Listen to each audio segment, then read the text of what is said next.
Welcome back, Truth Seeker. Thursday, October 10th, 2019.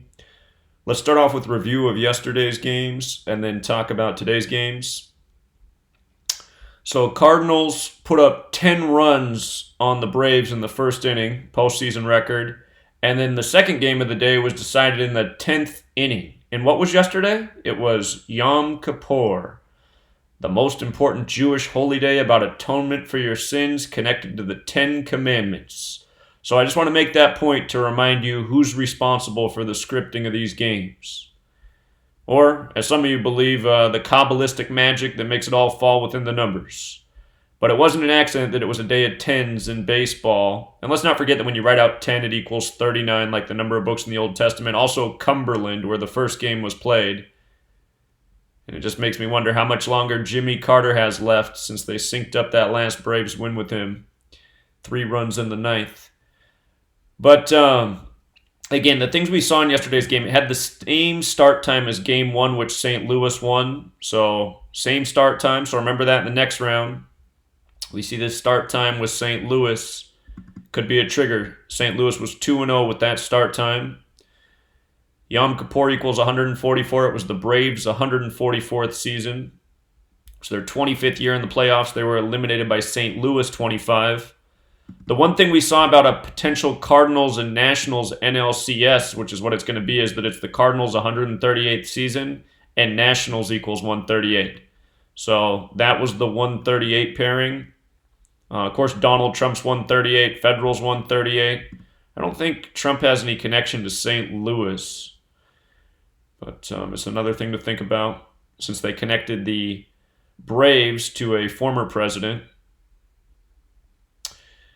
Atlanta's narrative to win was through their combined postseason and regular season record, but it was St. Louis that had the stronger postseason riddle. So Atlanta, had they won yesterday, they would have been in 7-4 versus the Cardinals for the year. St. Louis is 74.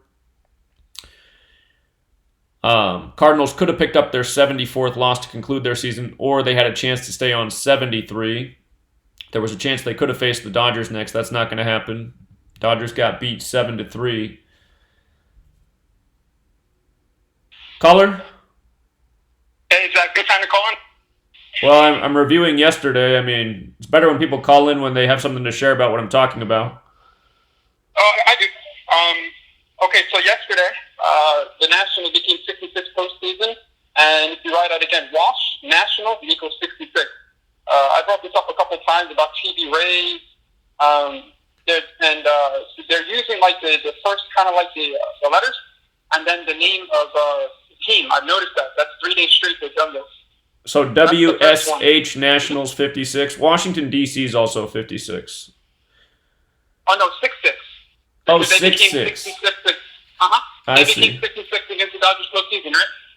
They did 6-6. That's right. Okay, that's the first one. The second one is ESPN had a quick stat, and the Tampa Bay Rays are 4-1 all time in elimination games. So I'm thinking that 5-1 tribute that we got for the Yankees game wasn't for Houston Astros, just for the Tampa Bay Rays. Because they win tonight, that's 5-1. That equals Houston Astros.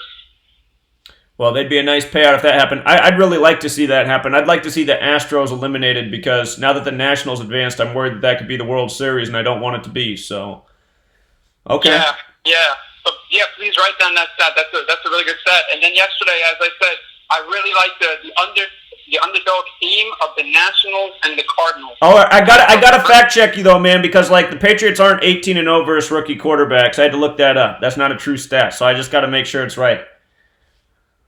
Oh, it's not right? No, it's not right. They're 12-0 and they're 19-5 as a franchise.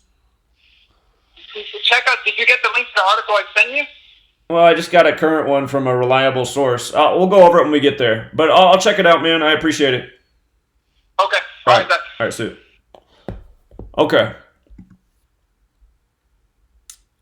So the Cardinals, they stayed on 41 away losses. Braves is 41. And the thing that we really saw, and we talked about throughout the series, that if it goes Game 5, it'll probably be St. Louis's game. They improved to 13-6 versus the Braves. Atlanta Braves was 136.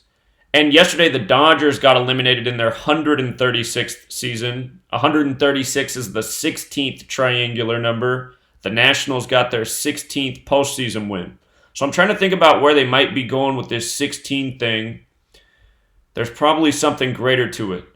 But St. Louis 13-6 versus the Braves. Atlanta Braves won 36. And again, we saw that the next round of the playoffs for the NLCS begins on the day leaving 81 days left in the year. Cardinals equals 81. The Braves stayed on 81 postseason wins, getting eliminated by the Cardinals. And SunTrust Park's also 81. By the way, the ALCS begins on the day leaving 80 days left in the year, and Yankees equals 80. So the threat against St. Louis was that they could have got the 120th postseason loss, and Atlanta does equal 120. So it made it a tough call. If that wasn't there... Caller? Yeah, what's going on, Zach? This Chris. What's up, man? Zach, do you think that when the Nationals beat the Dodgers last night, do you think they singing that up with the Mystics? Because you know the Mystics is in the finals. You think they singing up with that? You mean the Yankees? No, I'm talking about the Nationals. I thought you said the Mets for a second. No, I'm talking about the Nationals. Do you think they singing it up with the Washington Mystics? Because you know they're in the championship game too. Oh, Mystics. Gotcha. Yeah. Well, the thing about the Mystics is they could have closed out the finals in their last game on October 8th. Mystics equals 108, and that date had 57 date numerology, a number that always comes in a championship. So them losing on that makes me think they're probably not going to win tonight, even though it's back on their home court, because it's the 23rd WNBA season. The Sun had 23 wins in the season, and like we talked about, if it went to Game 5, it would be 139 days after the Suns' coach's birthday, and his name equals 139. So, had it been synced up with the Washington Nationals, they probably would have won on 108 because Major League equals 108 too, just like there's 108 double stitches on a baseball. Yeah, we can think about it more. I mean, maybe there's something going on there, but I would think that if it was synced with baseball, they would have won it on 108. So. Yeah, because the Nationals, I saw that Skull and Bones stat. You know, when you see that, that means that the majority that's going to come through, 41, Skull and Bones. Right. So. Yeah, yesterday. So, you know, they got to paint the narrative that the Kershaw and the Dodgers can't get it done and all this foolishness, man. Yeah. Yeah. Same stuff next season. Dodgers can't finish in the playoffs. Yeah, and they love to make Kershaw the choker in the playoffs. That's his role. So. Yeah, like it's his fault. I said, nah, it's not his fault. Buehler was pitching good. They took him out. There's a reason why they took him out. Yeah, that was the script. So. Yeah. That's all I wanted to call for. All right, I'll think about it more. I mean, it could be there, but yeah, I'm just thinking if the Mystics were gonna sync it up with baseball, they should have won on that 10-8 date because that's a big baseball number. So. Yeah, can you know when the Red Sox and the Patriots won it the same year? You know how they synced that up with the baseball and all that. So. Oh yeah. That's why I was thinking. That's why I was thinking of that. Like, can it happen? Can a Washington baseball team and the women's team win it instead of, because you know it ain't the Redskins because they 0-5, and you know it ain't the Wizards. So. They could both come up short. Short, yeah, they could come both short too. Because I don't know if it's a guarantee that the Yankees, if the Dodgers out, I don't know if it's a guarantee that the Yankees, if it's a wrap up for the Yankees, the guarantee they're gonna win the World Series for sure. Well, I'll tell you what, if the Astros advance and people have bets down on the Yankees, if the Astros advance tonight, I've been talking about how it could be an Astros and Nationals World Series because of those Skull and Bones tributes. If the Astros advance tonight, I'd hedge on that potential World Series matchup. So yeah. They two got to face each other, so that's going to determine who gonna make it the World Series. So a lot of money. That's gonna be. There ain't gonna really be no payouts right now. When the Yankees and the Astros do play each other, because both of them is two good teams. Right. Yeah, that's true. Yep. All right, let me get back to the review. All right, thanks, Chris. See you. You're welcome, man. I got to get used to people's accents sometimes. I thought his Mystics sounded like Mets to me, but I was like, oh, Mystics, got it. Okay, so we saw that Atlanta could fall to 6-9 in the NLDS, which made a lot of sense too, because Atlanta's 69. That's exactly what they did. They picked up their 9th NLDS loss on the 9th of the month, October 9th. We saw that Atlanta was 5-6 in the NLCS. If they lost, they were going to fall to 5-7. Big World Series number. St. Louis, they were 10-3 in the NLDS. It was hard to decide what theirs would be. 11-3. We know that's a big number of the Scottish, right? 10-4, they could have fallen to St. Louis. Missouri was 104. St. Louis, by winning the NLCS, became 8-6, and national equals 86. That makes sense because, again, it's the National League. And then Flaherty, we saw that he could get his 12th total win of the season. Atlanta Braves 37, 12th prime. So that was going in his favor. You could make an argument for his career against the Braves either way.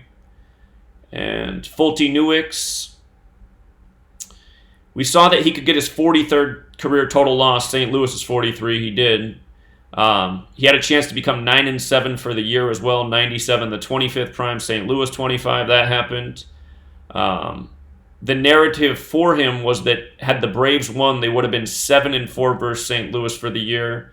And again, St. Louis is 74. His name was also 74. But instead, he got to be the batting practice pitcher for St. Louis. Also, between the managers, Schilt had the more interesting connection. The manager of the Cardinals, it was his 61st day of his age. St. Louis Cardinals, 61. And Snitker, his birthday alignment wasn't nearly as interesting. You can make an argument with his postseason record either way. And again, we've just been talking about Cardinals all year, how they're the one team in the most simple cipher. And you know what? I mean, when it comes to baseball, it often does seem that the most simple cipher is the most important one, just the alphabetic order. Look at Los Angeles. 109, right? 109. They stayed on 109 postseason wins on October 9th. They picked up their 130th loss versus Washington. Washington 130. Then in the other series, Atlanta Braves was 136, and the Cardinals became 13-6 versus the Braves. But again, all the ciphers are important. It's just like last night, the winning grand slam by the former Dodger to beat the Dodgers. Howie Kendrick. He made the score 7-3, exactly 89 days after his birthday. Los Angeles Dodgers 73-89. We documented all year. Plus, grand slam is 89. He hit that grand slam to make it 7-3.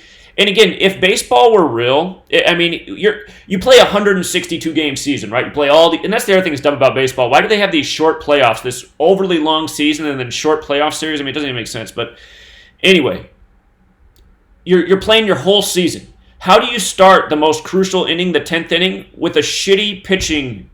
I mean, if a pitcher throws a ball 4 feet off the plate to walk the batter to start the inning, that's when the manager comes out and says, you know what? Time to go to somebody else. You can't throw the ball 4 feet off the plate in a crucial at-bat. And by the way, Eaton, who took that walk, it was 58 days after his birthday, like the 58 date numerology. And of course, Washington equals 58. But I mean, if baseball were real, just that scenario wouldn't happen. If a pitcher really threw a ball that, first of all, you wouldn't be in the major leagues if you ever threw a ball that bad. You know, my whole pitching career, I never threw one pitch that was that shitty. So it's just, it's hard for me to watch sports. I just start pulling out my hair right away every single time. I'm just like, oh my God, seriously? And you're just going to let him pitch on, huh?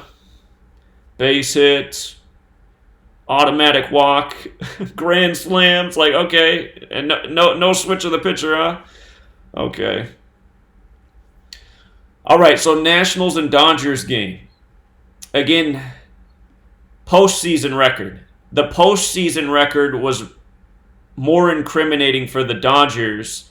The season record, though, the regular season and postseason looked like it could go against the Nationals because the Nationals had a chance to fall to 5-7 versus the Dodgers for the year. Nationals 57, big number with them. Talked about how, it was pointed out that the Dodgers left Brooklyn in 57. It was Magic Johnson's 57th day of his age. But in the end, I guess it was all a ritual for the Nationals to advance to the NLCS. So again, the Dodgers did have a chance at their 109th win of the season or staying on 109 postseason wins all time. And again, we kept talking about that, how if the Dodgers got eliminated, they would get to 130, big Washington number. We just documented the big 130 Washington ritual in college football when they gave up the massive lead to UCLA in the second half. And then the Nationals did get that 16th postseason win yesterday. Los Angeles 53, the 16th prime. Again, it was the Dodgers' 136th season, which is the 16th triangular number.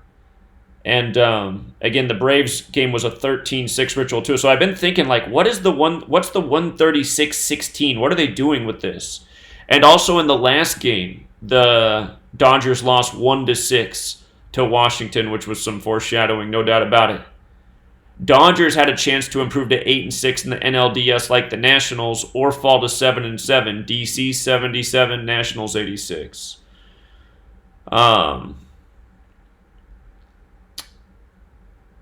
Let's see. The game was on Strasburg's 82nd day of his age. Washington Nationals 82. Didn't exactly have the best game, but his team won. Let's see. Bueller, the game was 73 days after his birthday. You end up getting a score of 7-3. And let's see. Martinez, the manager, had a chance to fall to 3-3 or improve to 4-2. Both of those connect to Nationals. And we saw how he could get that Skull and Bones tribute, Martinez. He'd get his 179th total win. And he did. 179, the 41st prime, Skull and Bones 41. Again, he got the Skull and Bones tribute against the Indians.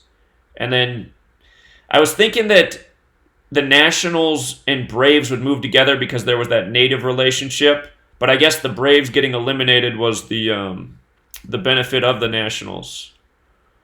A little tricky there. And Bellinger, who I thought would have a good game because it was his 89th day of his age, did not. So that was surprising to me. He got the grand slam hit over his head, though. The grand slam that was 89 days after Kendrick's birthday. That grand slam went right over Bellinger's head, and I thought about that. I was like, maybe that's what it was all about. So the lesson from yesterday's games is the postseason records favored the Nationals and they favored the Cardinals. So just looking at the postseason record is where the fruit was. What made it tough was looking at the regular season and postseason, and we'd seen in other games that was important. So we didn't just want to look at that blindly, but yesterday it was the postseason stats that took the cake for MLB baseball. And hockey yesterday, we went 2 for 3 on our riddles. We talked about how if the Canadians lost in overtime, they'd be 1-0-2, which seemed to make a lot of sense. Again, Montreal Canadiens equals 102. It's their 102nd season. That's exactly what they did. They lost in overtime and they became 1-0-2. Again, year of the 102nd Stanley Cup. It's their 102nd season. National Hockey League equals 102. So Sabres beat Canadians in overtime. So far this year, the 101 riddles are not coming through. Last year was the 101st Stanley Cup. Maybe there's something to the 101 riddles not coming through this year because it's not the year of the 101st Stanley Cup. Philadelphia had a chance to fall to 1-0-1 yesterday. Philadelphia's 101. 101's the 26th prime. Devils is 26. Didn't happen. So that game, that riddle wasn't there. And then the Kings and Canucks. Yesterday, if you were watching the live Decode, I said, let's see how many days it is from the Canucks coach's birthday, because I've been noticing that teams are picking up their first win when it's X amount of days from the coach's birthday that syncs with the team name. And we looked and we said, oh, look at that. 72 days from the Canucks coach's birthday. Canucks equals 72, and the Canucks won last night. So, going to look for that again today. We'll do a live Decode of hockey. It doesn't take that long to look for these surface-level riddles that have mostly been good. Again, I've documented that the 101 riddles are not coming through even when it makes sense with the specific teams. So I'd probably stay away from those. And again, as the season builds on and more points riddles come, hockey will get even easier. But we're off to a good start here with hockey. And 2-1's not so bad. College football. Again, college football, what you really want to find to pick a college football winner is if the coach can pick up a win or a loss that corresponds with the gematria of the team, especially when it's the full gematria. For example, if last night a coach was going for a win or loss that equaled the same value as Louisiana Raging Cajuns, that would be a great sign. Hold on, we got a caller here. Caller? Hey, Zach, what's up, man? This is Hutch. How you doing? Doing well. What's going on? Not too much. Yeah, so I don't know if you saw, I sent you a picture of a tweet that I saw late last night, assuming that it's true, that it's in regards to the Falcons' loss in the Super Bowl. It had been exactly 2 years, 8 months, and 3 days since the Falcons lost the game of the lead of 28-3 in regards to the Braves losing. It was a random tweet. I don't know. Like I said, I didn't really fact check it, but I was thinking, well, isn't that ironic too? You know what I mean? I'm just thinking more about that. Okay, so they lost to St. Louis Cardinals. That is too perfect. It's obvious some more mockery, but I've got to think about why that is. Yeah, I mean, like again, it could have been a coincidence of time. It's just like you said, some things just organically happen. But I saw that tweet and I was like, well, 28-3, 2 years, 8 months, 3 days, and the Braves. Although the Braves have lost 7 in a row anyway, so I guess it's all about. I mean, I guess you can look at it so many different ways. But sure. Anyway, all right. Appreciate that. Thanks. Yes, sir. Okay. By the way, the Cardinals won 13-1 yesterday. Like 131. When you write out 57 as a word, it equals 131. When you write out when you write out championship, it's 131. When you write out Super Bowl, it's 131. World Series is 57. And Atlanta, Georgia is also 131. Score was 13-1 of that game. But college football. Again, college football, the only time I really, really like a riddle is, again, when the coach's record perfectly syncs like I'm talking about. You know, we're undefeated this year when we find those riddles. Because the thing about college football is it is so coach-driven. It's like yesterday. We said Moore lines up for Louisiana, but because it also lines up with this coach of Appalachian State, there's a chance there. And then Appalachian State did win. And with a really low-scoring game, 17-7, after these teams are averaging, all these points a game. I'm guessing the public money was on the over. 17's the 7th prime, and the coach for Appalachian State, he became 7-0 yesterday, didn't he? He had the name that went with the date in multiple ways. Eli Drinkwitz equals 70, and he led his team to 7-0 versus Louisiana. His name equaled 83. It was the day leaving 83 days left in the year. His last name equaled 109. It was October 9th. It was 180 days after his birthday. Again, things like that, typically when it's like that, it does point to the other team, but not always. So I guess this was about Eli Drinkwitz, this game. And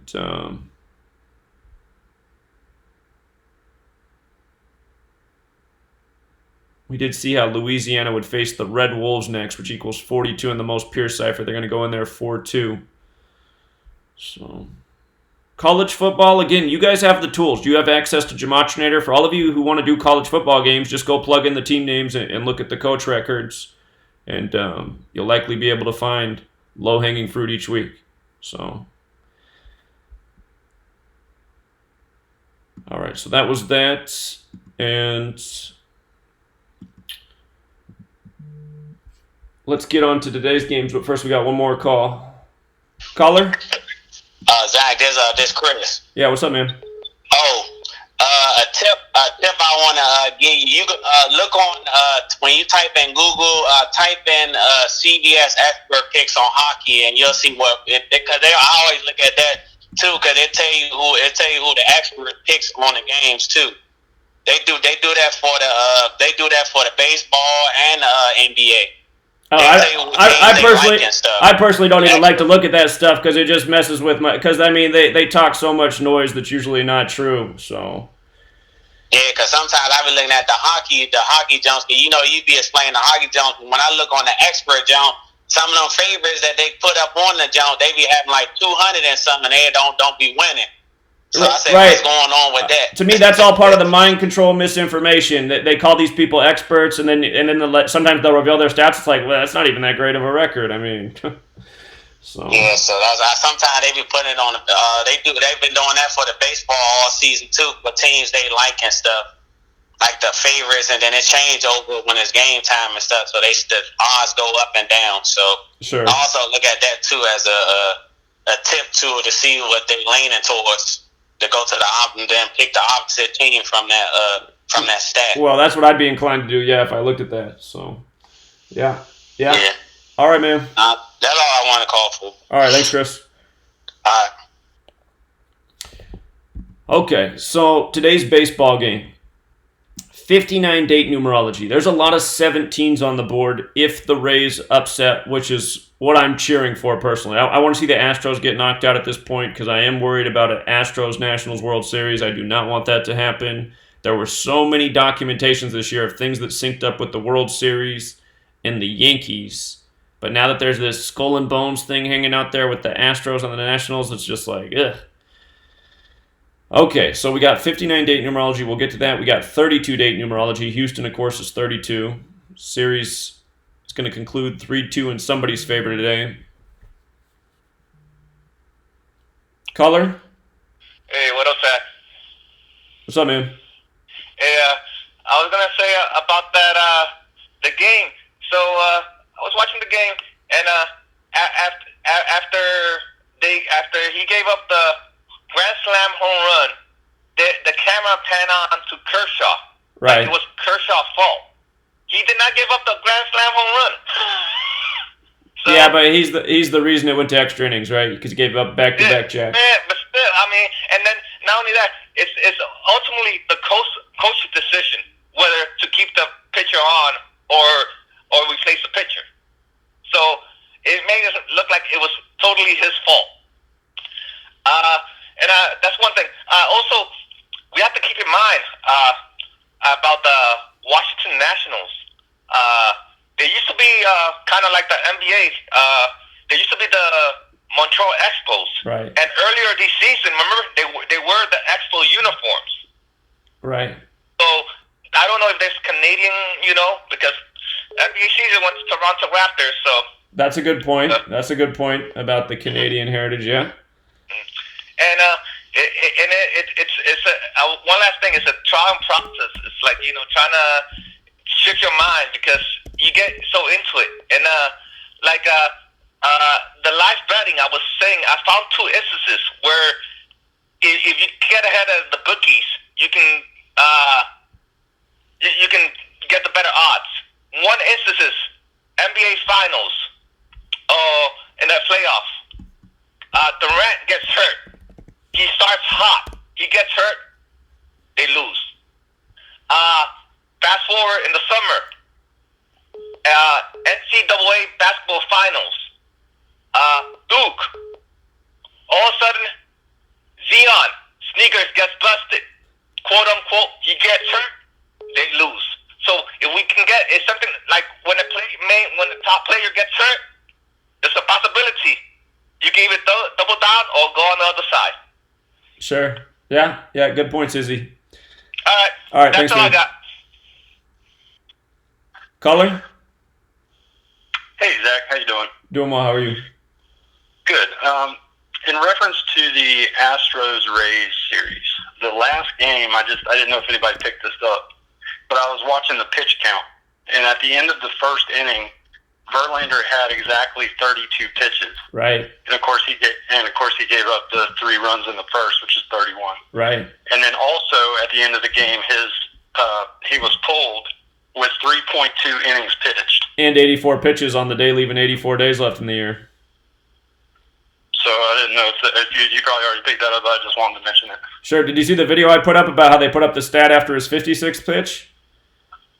Oh yeah, I'm always watching the stat lines. Yeah, I saw that video.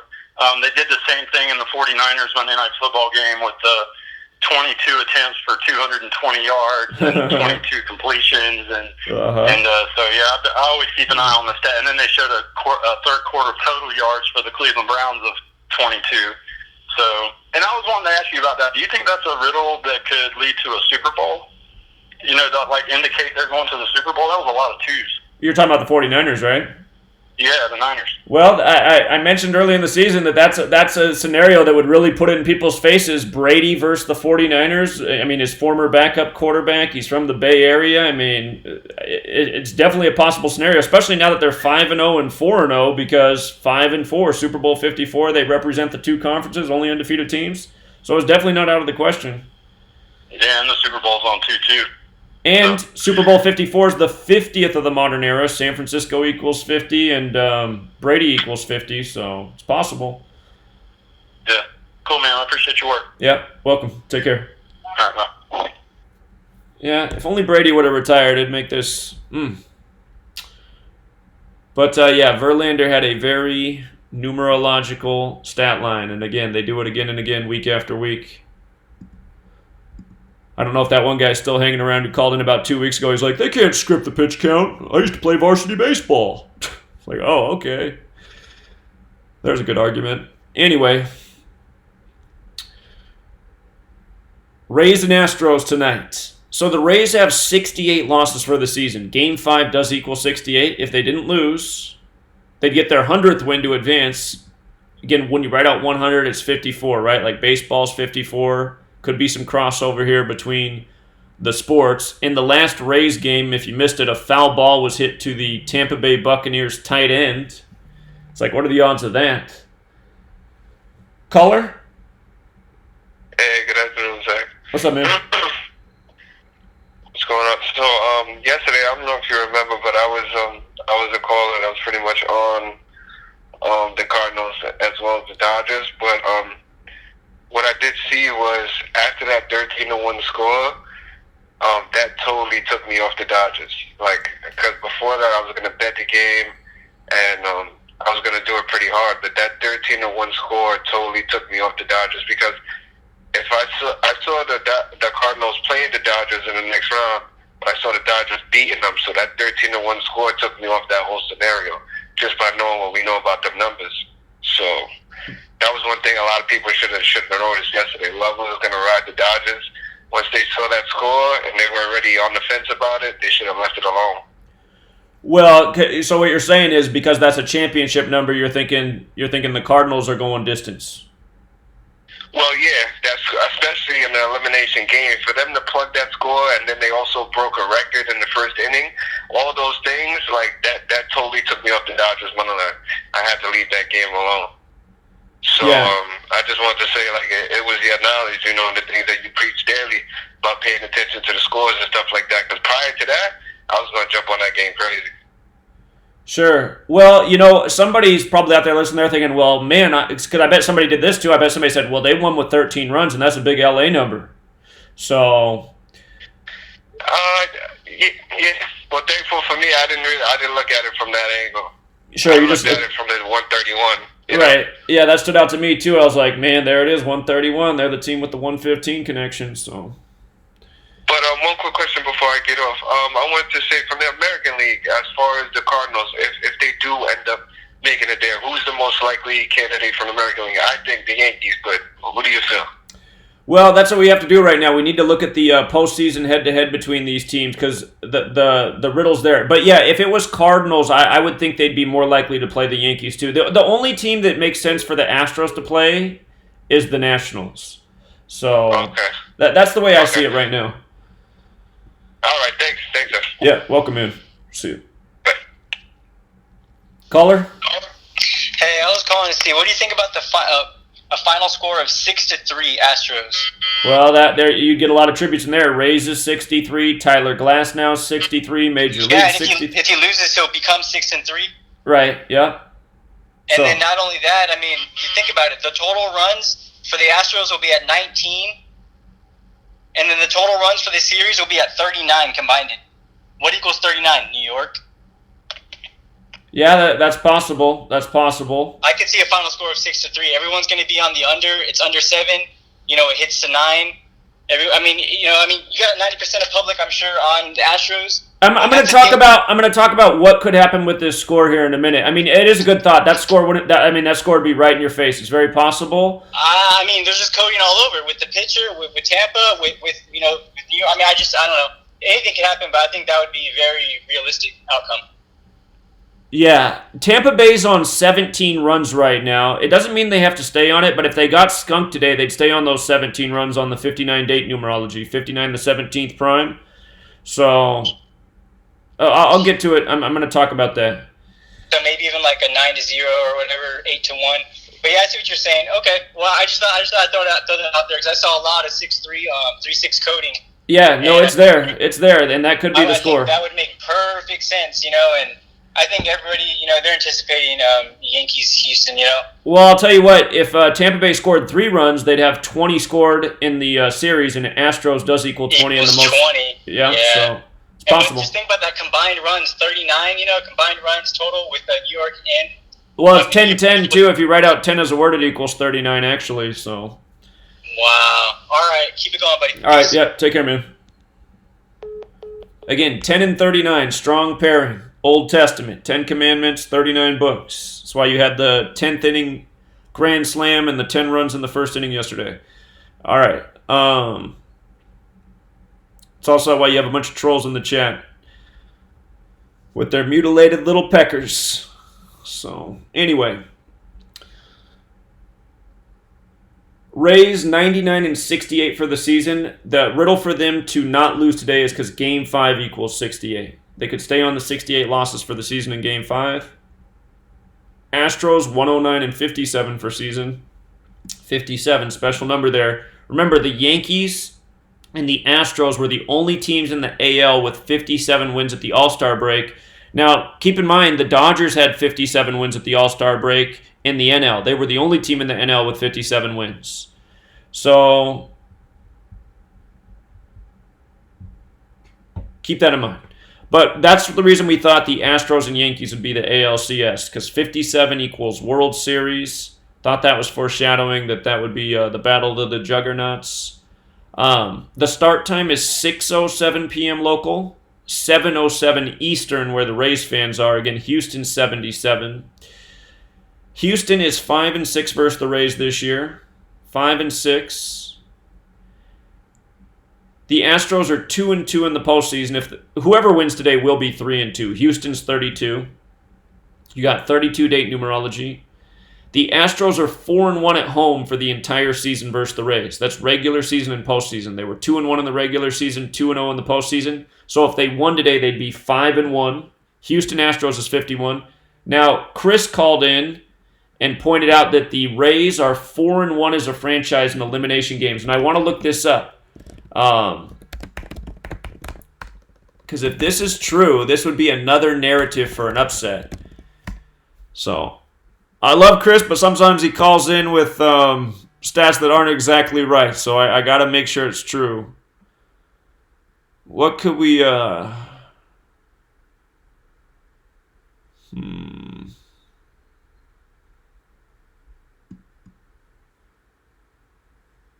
See if I can find this stat about 4-1 in elimination games.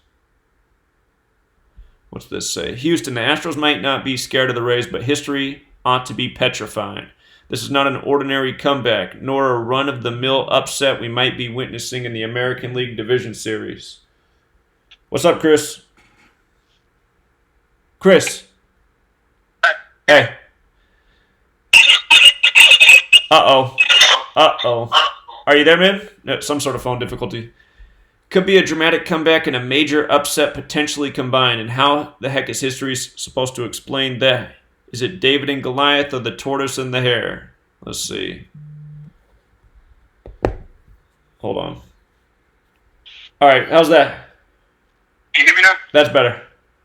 Okay, great. Yeah, they're 4-1 on the road in the postseason all time. 4-1 on the road, not Yeah. not elimination games. Correct, on the road. And then also, I just saw your note. Wait a minute. Wait a minute. That can't be right because they lost the first 2 games in Houston. No, in elimination games. 4-1 on the road in elimination games. Okay. Do you have a spot that I can verify that stat where it was put out? It was on ESPN Ticker. ESPN. Last night during the game. They posted that. Okay. I got to find that. And then also, I noticed in your notes here, if the Astros lose tonight, they'll be 5-7, right, against the Rays? They wouldn't, right?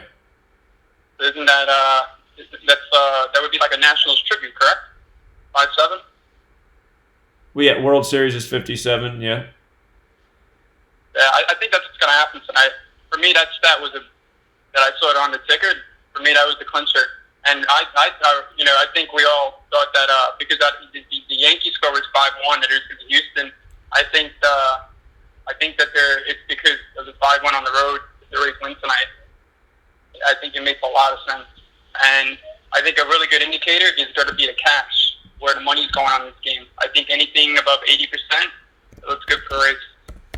Okay, I see this stat posted here on on ESPN NFL Nation Reporters on Twitter. So it is there. Rays are 4-1 in elimination games on the road.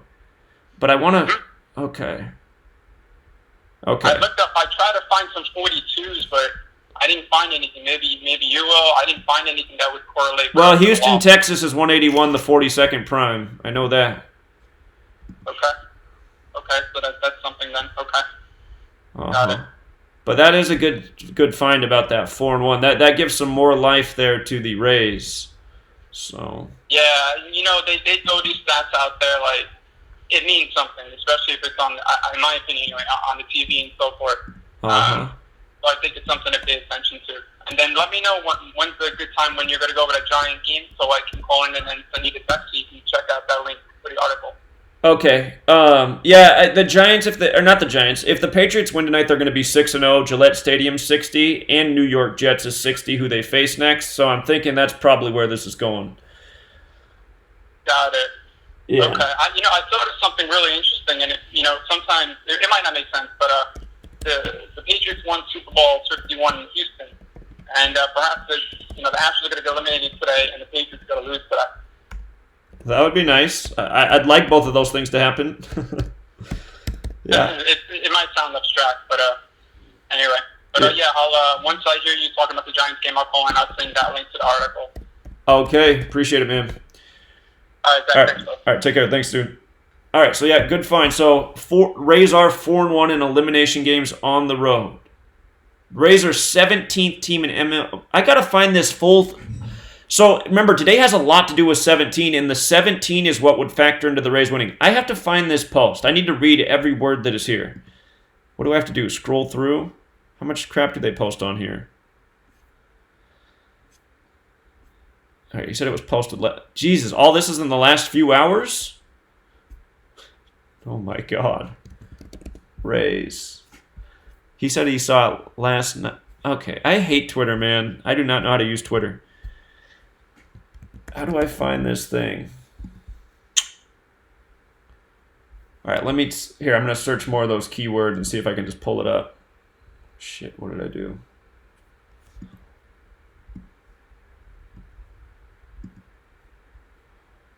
All right, Rays are 17. Here, let's see if this pulls up what I want.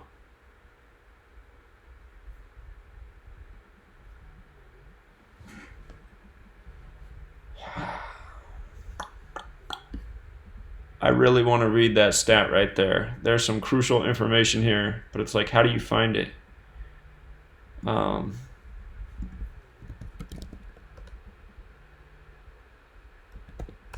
Let's say game 5. This could be it right here. All right. Is the 17 here?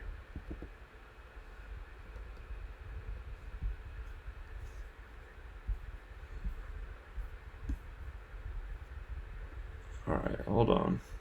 After the Rays 4-1 win. All right.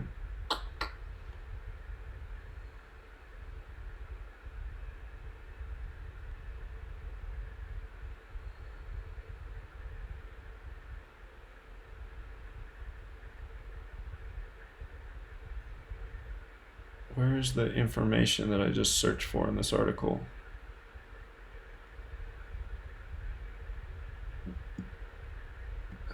Rays used 57 batters during the regular season. Houston used 45. There's a stat.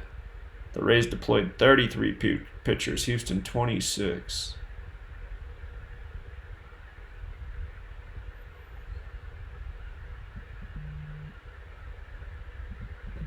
Okay, I'm having trouble finding the information I want. Hey, what's up, Rod? What's going on, Zach? How you feeling? Doing all right, man. Pretty good. All right. For this game here, I was just thinking, okay, if Rays win, the whole world's going to be on the Yankees. And if you like the Yankees to go to the World Series, it's kind of like the bookie is just, they even money. They're always like 50-50. So it makes a way better case for the Astros to be there. That way they can get both sides playing. I agree. I agree with that. Yeah, and then so with me just looking at that, game 1 when the Yankees play is October 12th. So that's 1-1-2, and Houston equals 1-1-2. So that's Saturday. So I just think Houston gonna win, because you got to think too that the bookie already then got the people who back Houston games 3 and 4. They gone. So the bookie already done got you. So now the bookie just like, you know what I mean? They can give it back to you now with Houston, because they already done bumped you across the head twice. Exactly. So yeah, you're one. Yeah, that's exactly right. No, I get that. But there's also a chance they could clean up for a third time too. If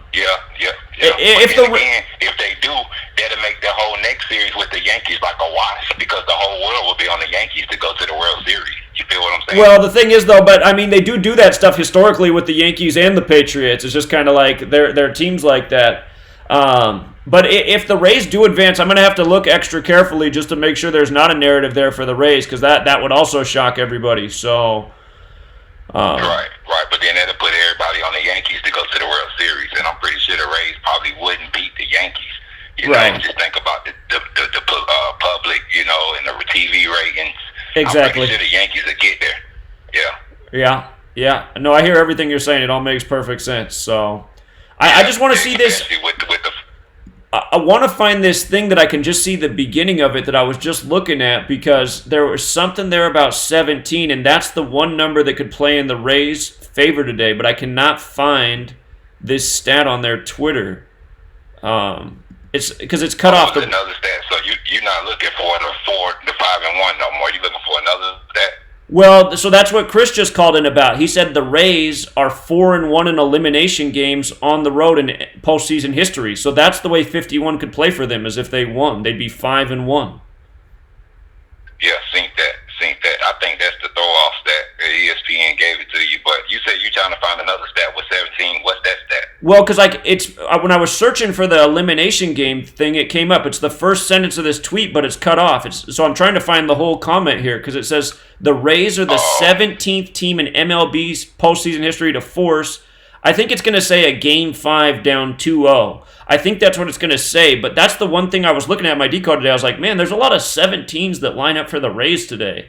So now that I see that, I'm like, So I'm trying to find the whole post here, because it might have some gold in it. So. Right. I got you. Yep.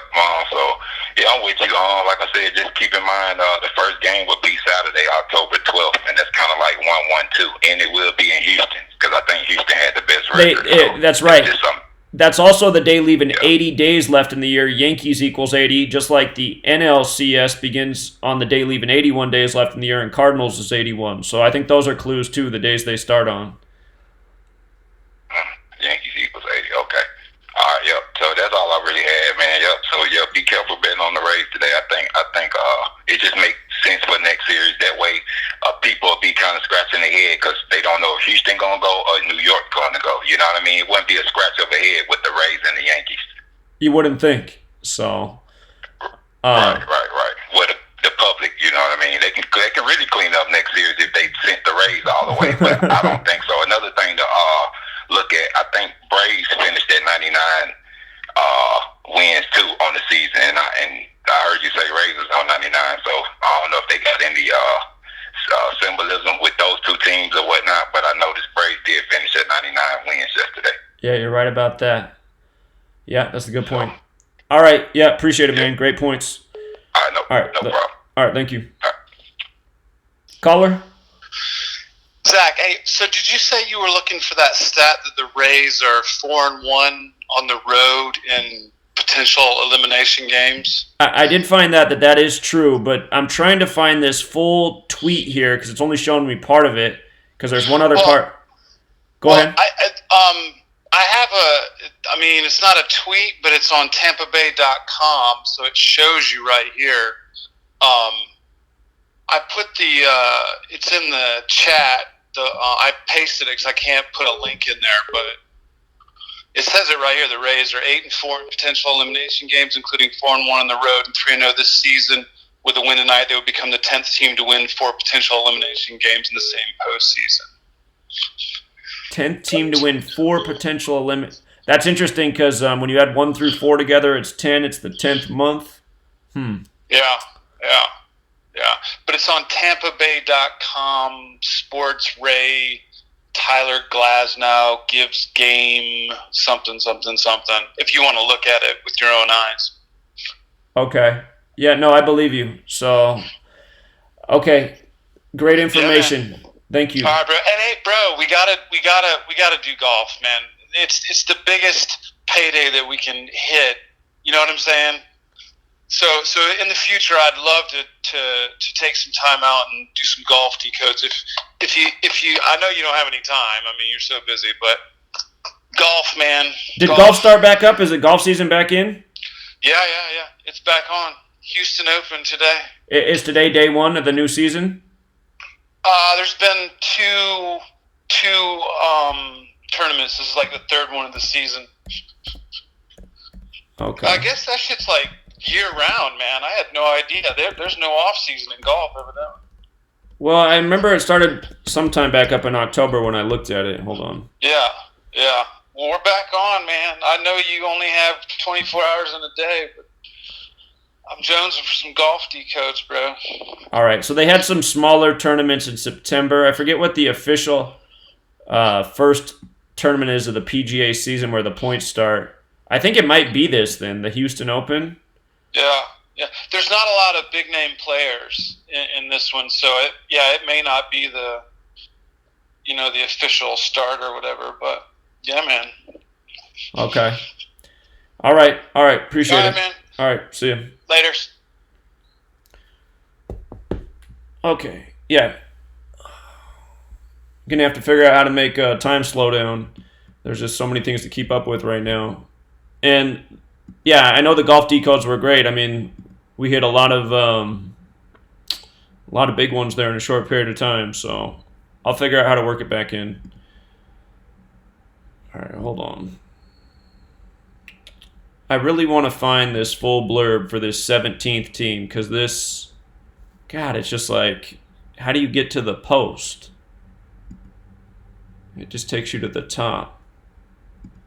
And it looks like they're just spamming shit nonstop there. Caller? The Astros are on 109 victories, correct, right now? Yeah, they're on 109. The Dodgers were left on 109 yesterday in the regular season. They got a 109 connection, though. Los Angeles is 109, and that game was on 10/9. Yep. I'm thinking then the St. Louis Cardinals won with a 113. That was the 113th World Series, right? Dodgers versus the Astros. Uh-huh. So the Dodgers got eliminated last night. I'm thinking the Astros are done tonight. And they'll be left with the 109. There's your little tribute to the Dodgers as well. And the Rays have really good thinking for tonight as well. And then with regards to the Yankees, the blackout. I read it as blackout, meaning that's it, they're finished. They're not gonna win it. And that's why I thought the Dodgers were done last night as well. They turned out the lights on them? They turned out the lights, exactly. And there was a black guy who hit the home run to turn out the lights. Yeah, by the numbers too, yeah. A former Dodger also. By the numbers. Yeah. What was that? He was a former Dodger, the guy who hit that grand slam.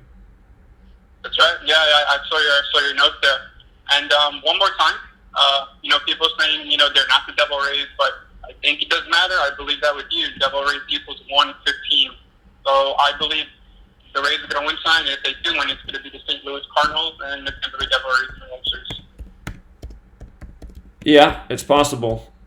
All right, man. Appreciate it. That's what I think. Oh, you got it, Zach. All right, bud. All right, thanks. Is this stat posted anywhere else besides ESPN's Twitter that I can't dig up?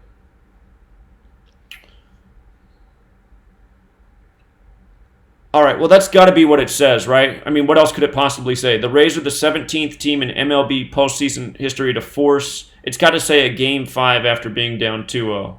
I got to imagine that's it. All right, so anyway. Houston Astros equals 51. Houston, Texas equals 181, the 42nd prime. So they could fall to 4-2 in elimination games in Houston, Texas, or improve to 5-1. Caller? Hey man, I found that quote on Twitter and I pasted it in the chat for you, word for word. Awesome, man. How did I see it? How did you do it? I searched ESPN and Rays 17th in Twitter. Okay, so it was after in a best of 5 series. I figured that's what it had to be. So okay, appreciate it, man. Thank you. All right, brother. Thanks. Yep. So that's really, it's just really interesting because this morning I was like, man, there's so many 17s. You got the 59 date numerology, the 17th prime. That's the way that's the way the Rays steal the show here is with these 17s. And then so now, okay, so let's just go through this and then we'll come back to why this 17 matters. Okay. So I got to admit, all the surface level stuff looks good for Houston. Our original thought from the beginning of July is the ALCS is going to be Yankees and Houston. It's a game away from being so. But here it is. Glass now is 6-1 in the regular season and 0-1 in the postseason, so he could fall to 6-3 combined. Tyler Glass now is 63, Rays is 63, Major League 63, Major League Baseball 63. So that's right there. I mean, that's just right there in your face. He wears the number 20 as well, like how Astros is 20. But keep in mind, Strasburg was on the mound last night, number 37, Los Angeles 37. They ended up getting the best of Los Angeles. His birthday alignment, there's nothing that stands out about it to me. Normally in the postseason, the pitcher alignments are like right on point, but I don't know. It's 48 days after his birthday, his 49th day of his age. All I can say is Scottish is 49. Scottish, right? But I don't know. I was looking for something that'd be connecting to the teams. Garrett Cole. Cole could get his 22nd win of the season, regular season and postseason combined. TB's 22, Tampa Bay's 79, the 22nd prime. 22s have been good for us so far where they've come up in this series. Cole's also 1-2 for his career versus the Rays. Regular season and postseason, he could improve to 2-2. So that's there. I guess the devil's advocate narrative would be that Houston has the 31 connection, or not, it does have the 31 connection. Also has the 41 connection, which is the 13th prime. So 22s, though, I think are a bit better since it's about the opponent he's facing. The game is 32 days after Cole's birthday or his 33rd day of his age. We know Houston's 32. They can win the series 3-2. With regards to it being his 33rd day of his age, Tampa Bay's 137, the 33rd prime. For A.J. Hinch, he could get his 17th postseason loss today. 59 date numerology, 17th prime. Today's 148 days after his birthday, or his 149th day of his age. And let me just double check that that's correct. Just want to make sure everything's accurate. I know that the pitchers are correct. I didn't double check the managers. I just want to make sure.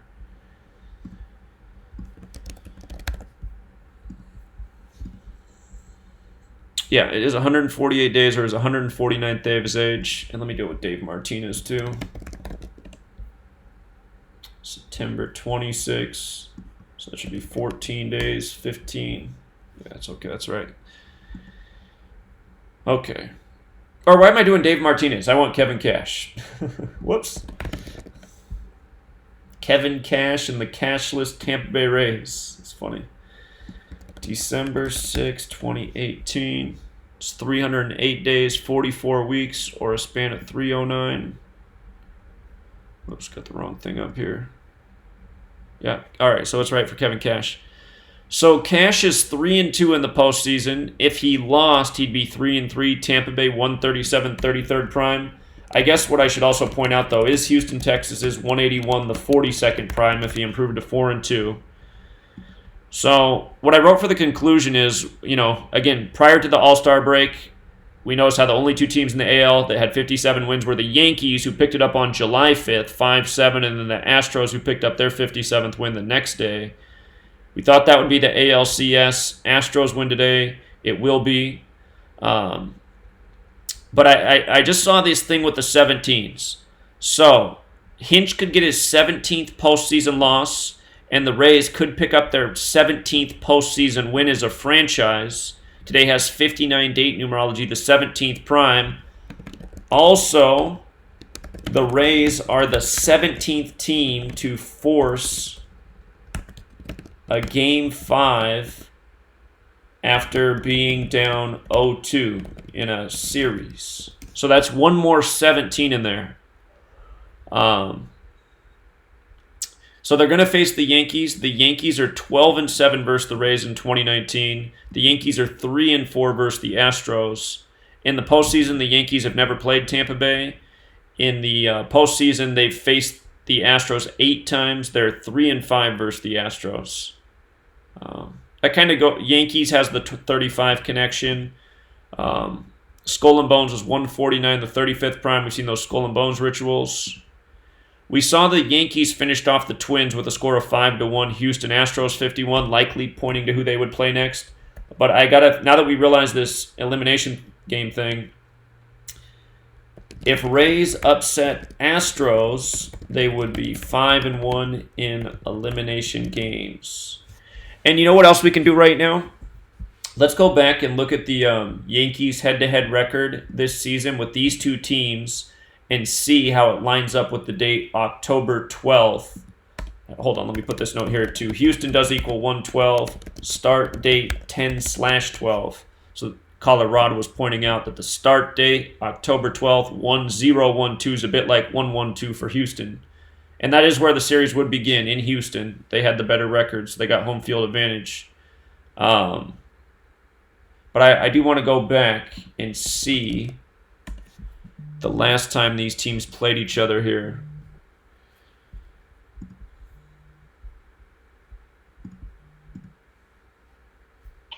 What's up, man? Hey, what's up, Zach? Hey.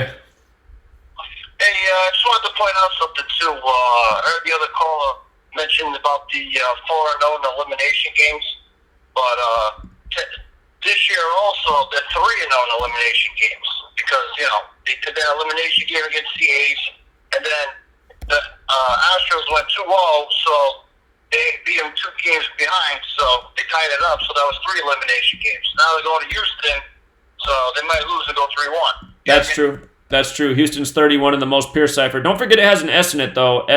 Houston with the S is 40. That 31 hits a lot more. So, yeah, that is a great point.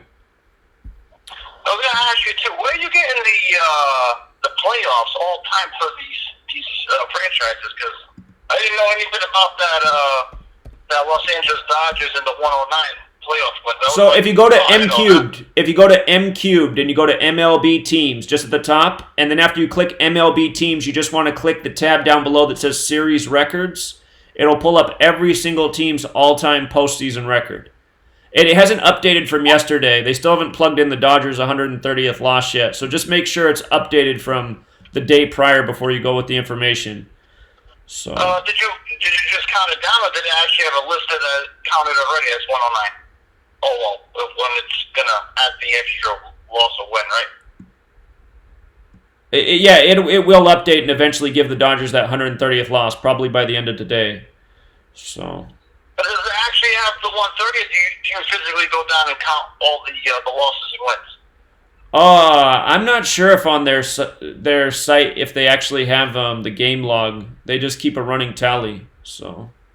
Okay, yeah, that's it. But I just want to know what you got, because that was a great stat, and I was like, wow. If I knew that, I would have been all over the Nationals to win. I didn't even see that. I'm banking on the Dodgers getting that 109. That stat was written from before the series began. I had that up there the whole time that could happen, that they could get the 130th loss. Yeah, I brain farted that one. I was like, oh my god. I'm like, that's such a new stat. I was like, that's a beautiful stat you came up with. It's like, shit.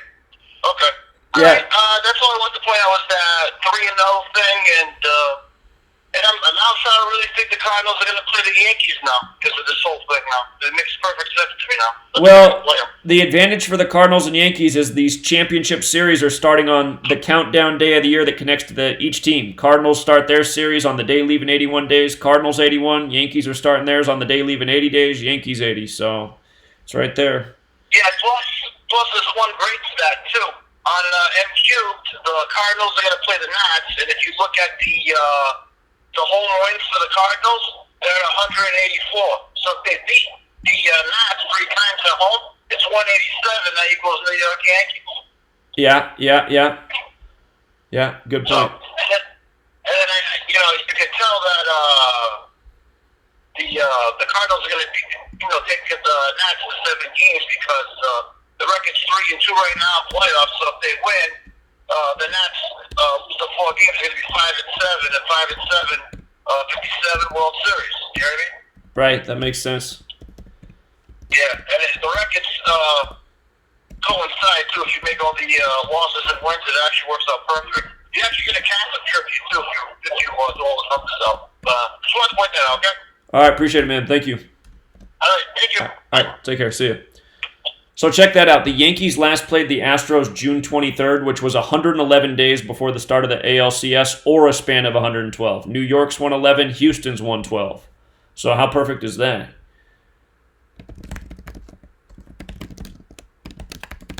So that's a big stat right there. I mean, it couldn't get any more perfect. And again, that would go with our thinking from prior to the All-Star break. I just don't want it to happen, though. I really want to see the Rays win this game. Let me see. Let's see how it lines up with the Rays here. Yankees last game with the Rays, September 25th. So they just played each other. So not quite as interesting. So that's but there's that 17 again. 17. Okay. It's weird how that 17 is popping up everywhere. Yankees last played Rays September 25th. 17 days, or span of 18. Baseball's 18. Before start of the ALCS. October 12th. Read about 17's above. Baseball equals 18. Here, give me 1 minute to take a break, and then we'll come back, finish up our thoughts here. We'll take a peek at the WNBA championship tonight, and then do a live Decode of hockey. Just give me a 1 minute break here to get some water real quick.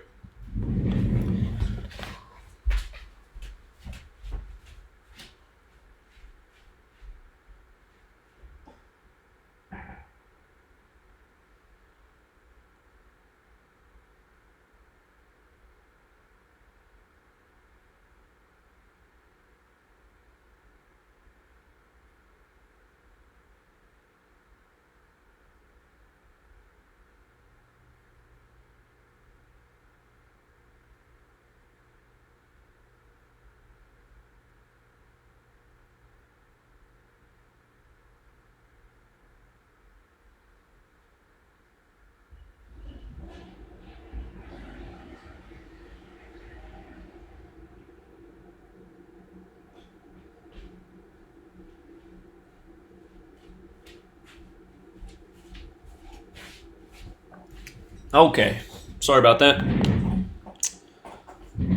Okie dokie. So,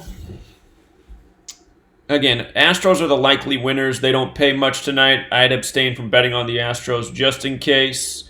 You know, you do have these 17 negative narratives hanging around. I think if we can find a good group of hockey games, you might consider taking those hockey games, assuming we find them, and doing a small parlay with the Rays, just because they'd be a big multiplier. But again, I wouldn't put much on it because the Rays do feel like a bit of a long shot. Again, everything we documented this year about the ALCS being Yankees and Astros, it's right there. And especially now seeing after the fact that the last time they played is exactly 111 days or a span of 112 to the ALCS. And those are the New York and Houston numbers. I mean, that just looks too perfect. So, June 23rd. So they played on the day leaving. I want to make this note about June 23rd, too, because that's the day leaving 191 days left in the year. What was the score of that game? New York Yankees is 191. So, let's see.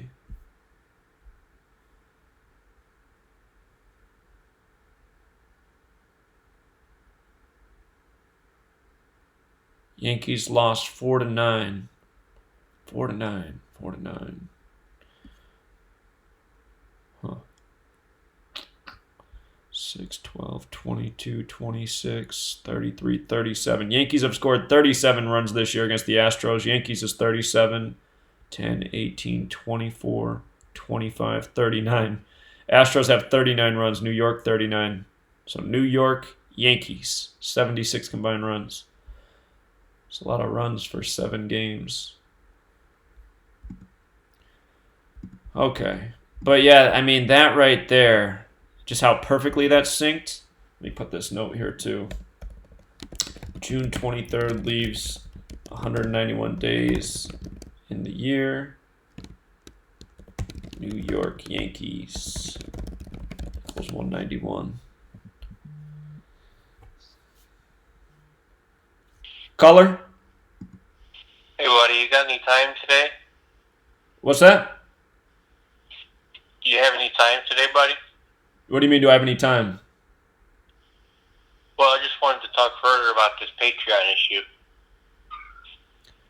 Are you in the live stream right now? Yeah. Okay, what's the issue? Well, I do need you to make some picks instead of just riding the fence. Caller? Hey, Zach, how you doing? Hey, what's up, man? Hey, if you include the preseason with the Yankees and the Astros, they only scored 3 points in the preseason, so that's 79. That's a 20-second prime. Say it again, what you just observed? If you include the preseason game that the Astros and Yankees played against each other, Okay. the score was 2-1. So if you add that to 76, it's 79. Uh-huh. So that's the 20-second prime. And I know the Astros pitcher has 21 wins. Going for 22? It is 20 seconds. Yeah. Yeah, Tampa Bay is a good team to get the 22nd against because they have 2 connections to 22. The TB on their hat equals 22, and then Tampa Bay's 79, the 22nd prime, like you said. So, yeah. I also got a couple other notes here. The Cardinals in the preseason, they tied against the Astros and Washington. They played the Astros on 3-1. The Cards, I think what we're missing is we're not including the preseason, because if you combine St. Louis and Washington, the combined points was 103 if you include the preseason, which is the 27 prime. I think that's the reason why they're going against Washington. Well, remember, it's the Cardinals' 138th season, and Nationals equals 138. Oh, okay. So. And also with Tampa Bay played the Yankees 19 times in the regular season and 2 times in the preseason. A total of 21. So I'm thinking that it's going to be the Yankees and the Astros, the seed 2 against the number seed 1. Okay, I could see that. And I think that's it for baseball. That's all I have. As far as switch over a little bit to football, of course, today is Brett Favre's birthday. Is that right? I didn't know that. Yep. And the last time that Tom Brady, he didn't play in the 2008 season because he was injured. He got injured against KC. But the last time they lost Thursday Night Football was in 2008. Matt Castle was the quarterback.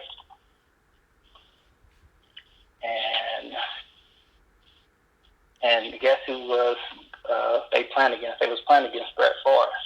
In 2008, huh? Huh. And the score was 17-14, 31 points. Okay, he turned 50 today, Brett Favre. Brady's 50. And he just passed, Brady in his last game just passed Brett Favre for yardage, didn't he? Yep. So tonight he should pass Peyton Manning.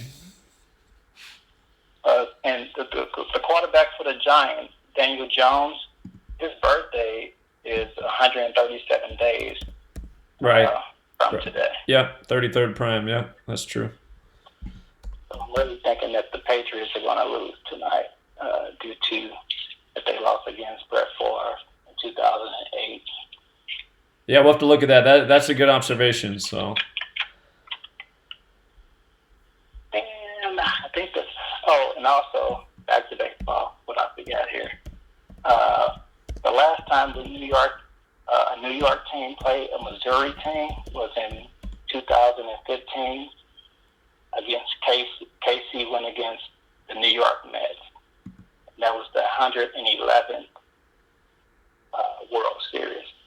Yeah, I know that one. The MVP was number 13, Perez. Right. And he's 29 years old, and his birthday is 5/10. Okay. And they won. The Royals, of course, beat the Mets 4-1.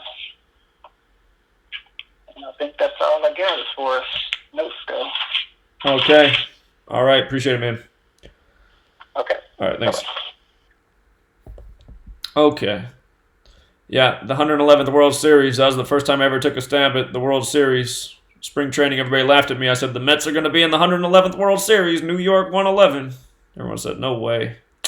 They were a long shot.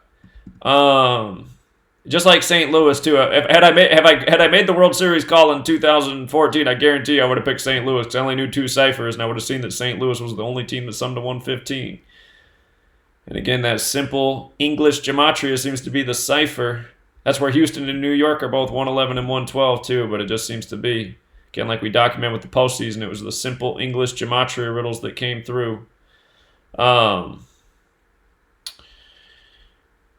Let's see. Rays, Astros. So again, Astros, Yankees, only teams with 57 wins at the break.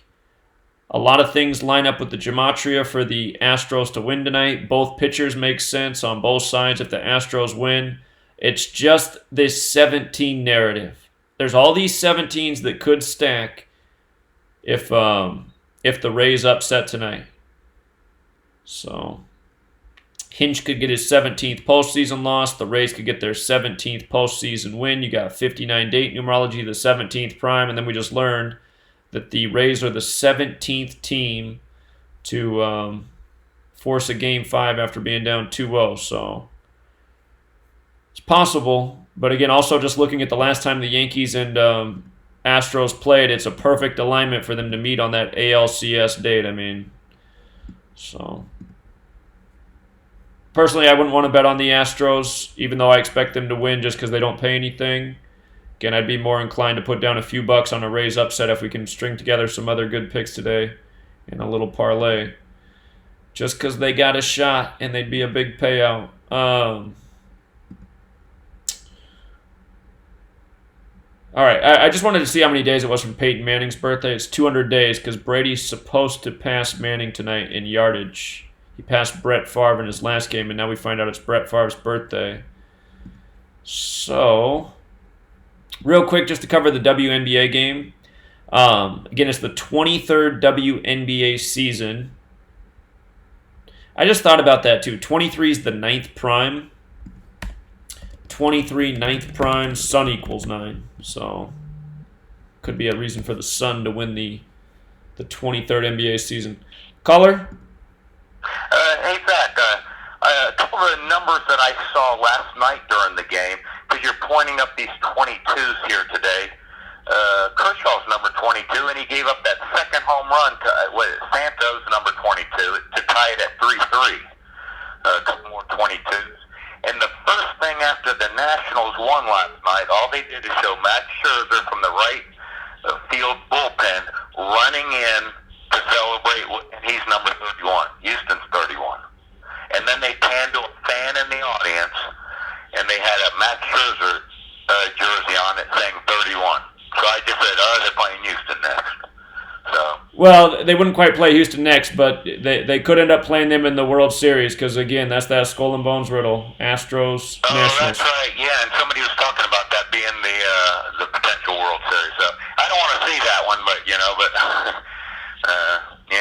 okay. Yeah. I just want to point that out. You had the 2-2, Kershaw throwing that second long ball, to back-to-back home runs to number 22, and then literally for 5-6 seconds, all they did is show number 31, Scherzer, running in, and then they panned to a Scherzer jersey in the stand. So, yeah, good points. Okay. I just All right. wanted to point it out. All right, Hey, thanks, man. Appreciate it. Thanks. Okay. That's why I want to see the Astros eliminated tonight, but I don't think it's going to happen.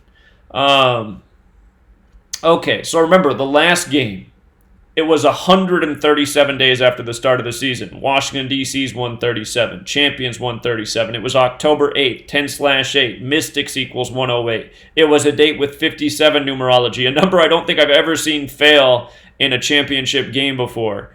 And it didn't come through. The one thing that we saw before the game was, well, it is the 23rd WNBA season. The Sun had 23 wins, and if it does go to Game 5, it's 139 days after the start of the season, and the Suns' coach's name equals 139. His name's Kurt Miller, 139. So because the Mystics didn't close it out in the last game, I'm thinking that, because, I mean, the ritual was perfect there for the closeout. So I don't know enough about WNBA history, but just looking at the numbers, I'm thinking that 23 wins in the 23rd WNBA season plus WNBA equals 23. And again, 23 being the 9th prime and Sun equaling 9. I'm just thinking that's the powerful number connection. Both coaches' names are 131 like championship, so fitting that they meet in the championship. And again, 139 days from the start of the season. Kurt Miller, the coach of the Sun, is 139. Also, Kurt Miller's 67, the 19th prime. It's the 2019 season. So it's the Suns' 21st season, 11th playoff appearance. It's the Mystics' 22nd season, 12th playoff appearance. Basketball is 22. And actually, just to play devil's advocate, the word champion does have that 79 connection as well. 22nd prime. It seems to me that if the Mystics were going to win the championship, they should have won it in the last game. So, but I will just put the information here. So, the Mystics, they had that symbolic win. They were the top story. It's not very often the WNBA is the top story on ESPN. That's how I caught it that one night. Their 103-point win on the day leaving 103 days left in the year. But after they let that last game slip by, I don't know why that would have been if they were meant to win the championship, unless they wanted to have them win it on their home court. For the season, the Sun are 28-13, 23-11 in the regular season, 5-2 in the playoffs, and the Mystics, they're 31-11, 26-8 in the regular season, 5-3 in the playoffs. So, make sure I didn't miss something with Mystics. Wait, I did. Mystics is 27. Well, it doesn't matter, actually.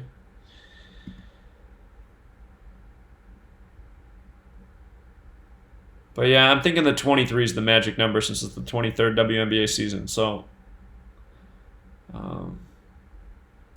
make sure those are posted.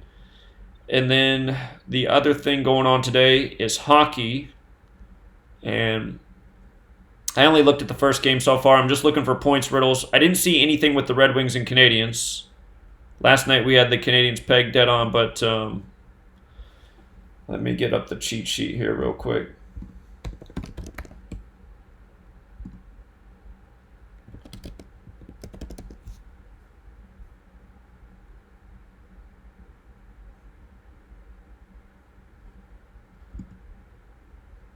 All right, Lightning, Maple Leafs. All right, hold on. Canadiens, Red Wings. I just want to make sure I'm not missing something on the surface with the two teams.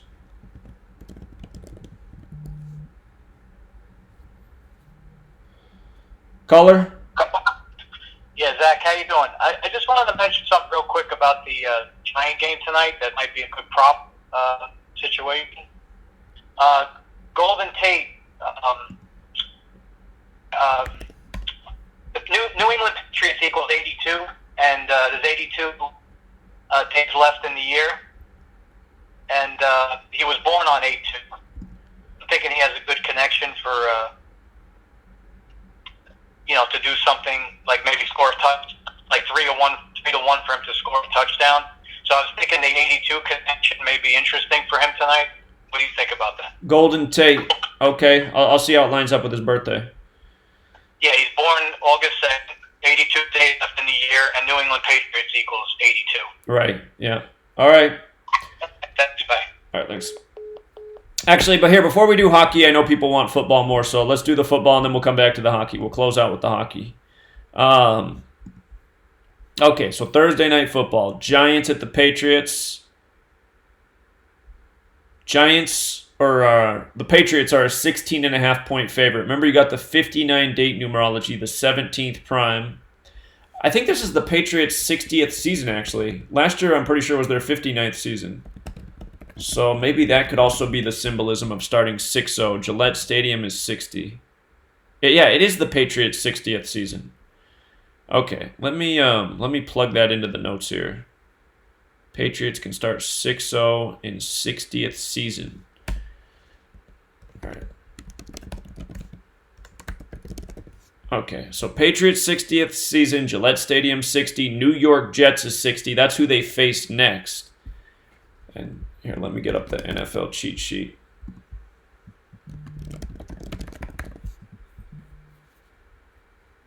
Caller?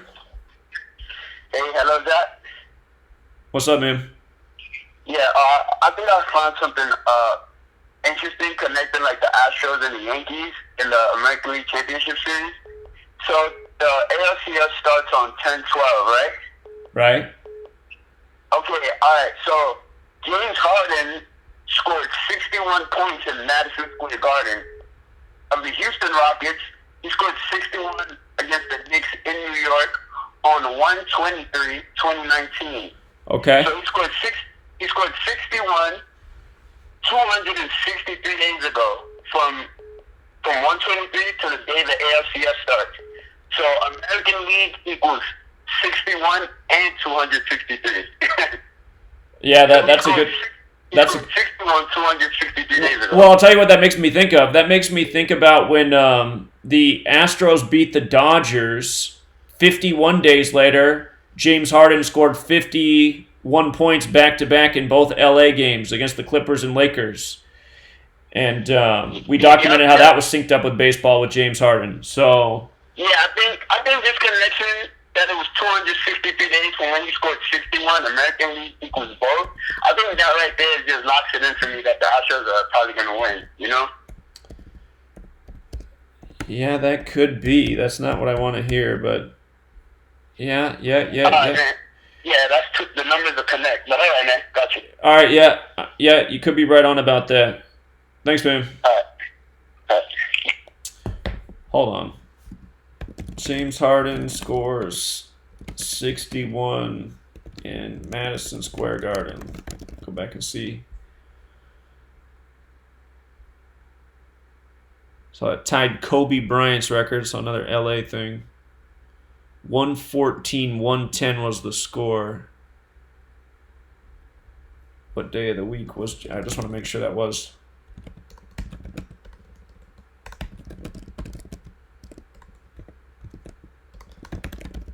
Was it a Wednesday? Yeah, it was Wednesday. Okay, so let's just see how those things line up real quick. January 23rd, 2019 to the start of the ALCS. It's 262 days later, or a span of 263 days, and he's right. American League's 263. It's also 61. It's also 115, like the year of the 115th World Series.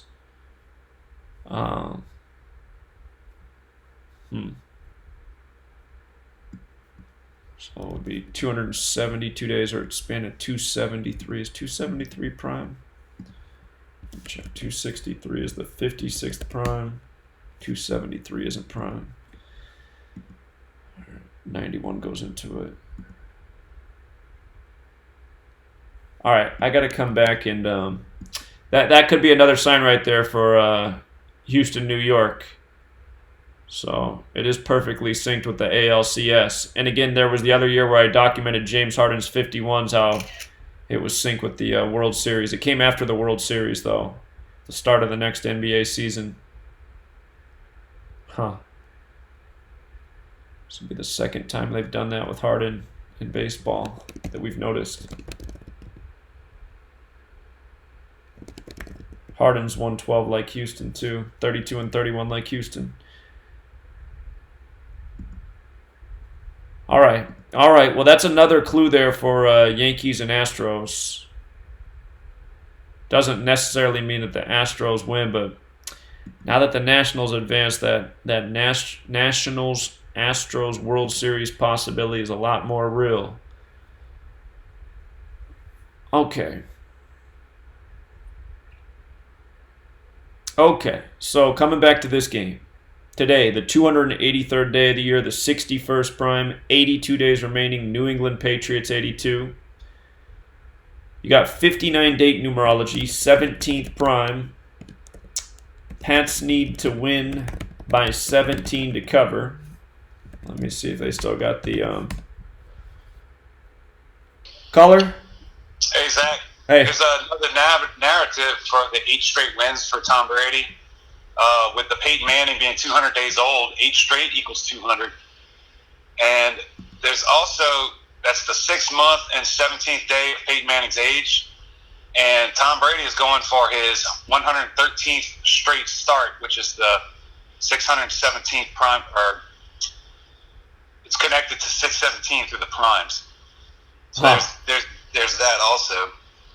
Okay. And then I saw something that was really quirky. If you Google Tom Brady, they give you a stat that his 40-yard dash time is 5.28 seconds. And, like, who would care about the 40-yard dash time of Tom Brady? But anyway, so look at he's going for he's 1 touchdown away from his 528th all-time touchdowns. And then the sum of divisors from 528 equals 1448, which puts him at 79 yards shy of that number. And then if he gets 1 touchdown and 0 interceptions tonight, he'll be at 11-2 for the season. And Thursday Night Football is 112, and term number 2, like passing Peyton Manning's slot, is 112. Huh. So I thought that was real weird, like why they would put that little stat there. And it seems to me they're going to make a big to-do about him getting the number 2 spot, and he's just going to have a very unassuming game. Sure. Yeah, I hear that. Yeah. So, anyway, I found all that stuff yesterday. Great observations. Yeah, great research. Cool, man. Talk to you later. All right, thank you. All right, see you. Okay, so again, the day leaving 82 days left in the year, New England Patriots is 82. Let's not forget that Vesica Pisces equals 82, the shape of the football, since Tom Brady's going for this passing record today at home. Again, Patriots got to win by 17 to cover, which would go right in line with the date numerology. Patriots are 2-3 at home versus the Giants. Remember, New York's 33, Massachusetts is 33, Tom's 33, Week 6 is 33, so they could even it up at 3-3 today. If the Patriots won, they'd also become 7-4 versus the Giants, so you'd get your pairing of 33-74. The upset narrative is for the Giants to become 4-2 at New England. And, of course, the Giants upset the Patriots in Super Bowl 42. In the preseason, we documented how if the Giants beat the Patriots, it would be a tribute to the Super Bowl. And strangely enough, from that preseason game to today's game is 42 days later. Right on the nose. 42 days. The score of that game was 31-29, 60 points. Like how this is the Patriots' 60th season, like how they can start the season 6-0 in Gillette Stadium, 60. And again, they'd face the New York Jets next, which equals 60. Caller? Hey, what up, Seth? For the game, for the NFL game, the Giants game, the narrative is that most of the Giants starters are hurt. I mean, as far as their star player, he's out. Saquon Barkley, and then his backup running back is also out with a concussion, Wayne Gallman. So they're down to their third string running back. That's one position. They got other good players from other positions. So they have right now it's like the whole second stringer team is playing for the Giants. That's a narrative right there. That's one. Also, I don't know if the predictor is going to be raining. So I don't know if that's going to change kind of like the influenced that kind of the quote unquote the game plan. And one last thing, also, you got some. I think you're really onto something as far as the starting game time. Starting game time is 2020. That's something. It's weird, like how they're playing with that time, because I've been watching football a long time, and these start times, they're kind of crazy. They're very odd. So there's something to it. That's all I got. Yeah, you're right about the start time. 8:20 local. Yeah, kind of like 82. Yeah, good job, Izzy. All right, thanks, man. Yeah, for one more 82. Start time 8:20. Okay, so when you look at Brady's stats, there's an argument for him to win or lose. He could stay on 70 all-time losses. Giants is 70. He could also get his 25th all-time home loss. Giants is 25. And he could get his 71st all-time loss. New York Giants is 71. So there's actually two things that could go there against him in his all-time stats. If he didn't lose, he'd stay on 60 regular season losses in a game that looks like it has a lot to do with 60. Caller?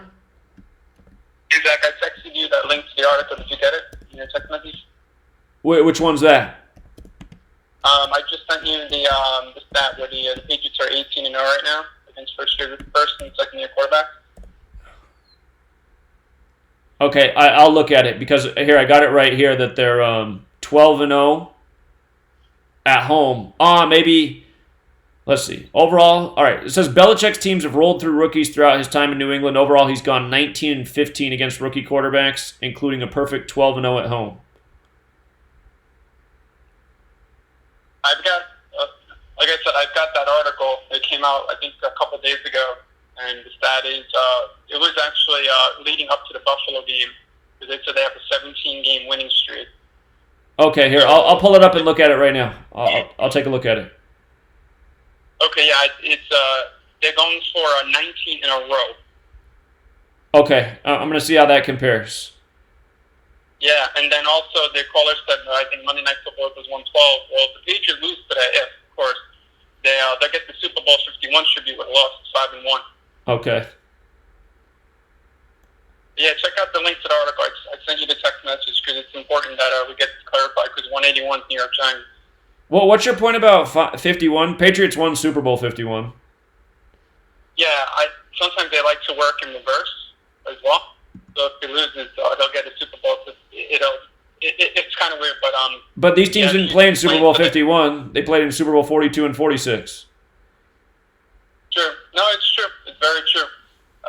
But I mean, I guess we'll see what happens. That's just my a little bit of an abstract way of thinking about it. Well, the Super Bowl 42 upset narrative is there for the Giants. That's the best case scenario for the Giants. So here, I'm gonna pull up your text right now and read what it says.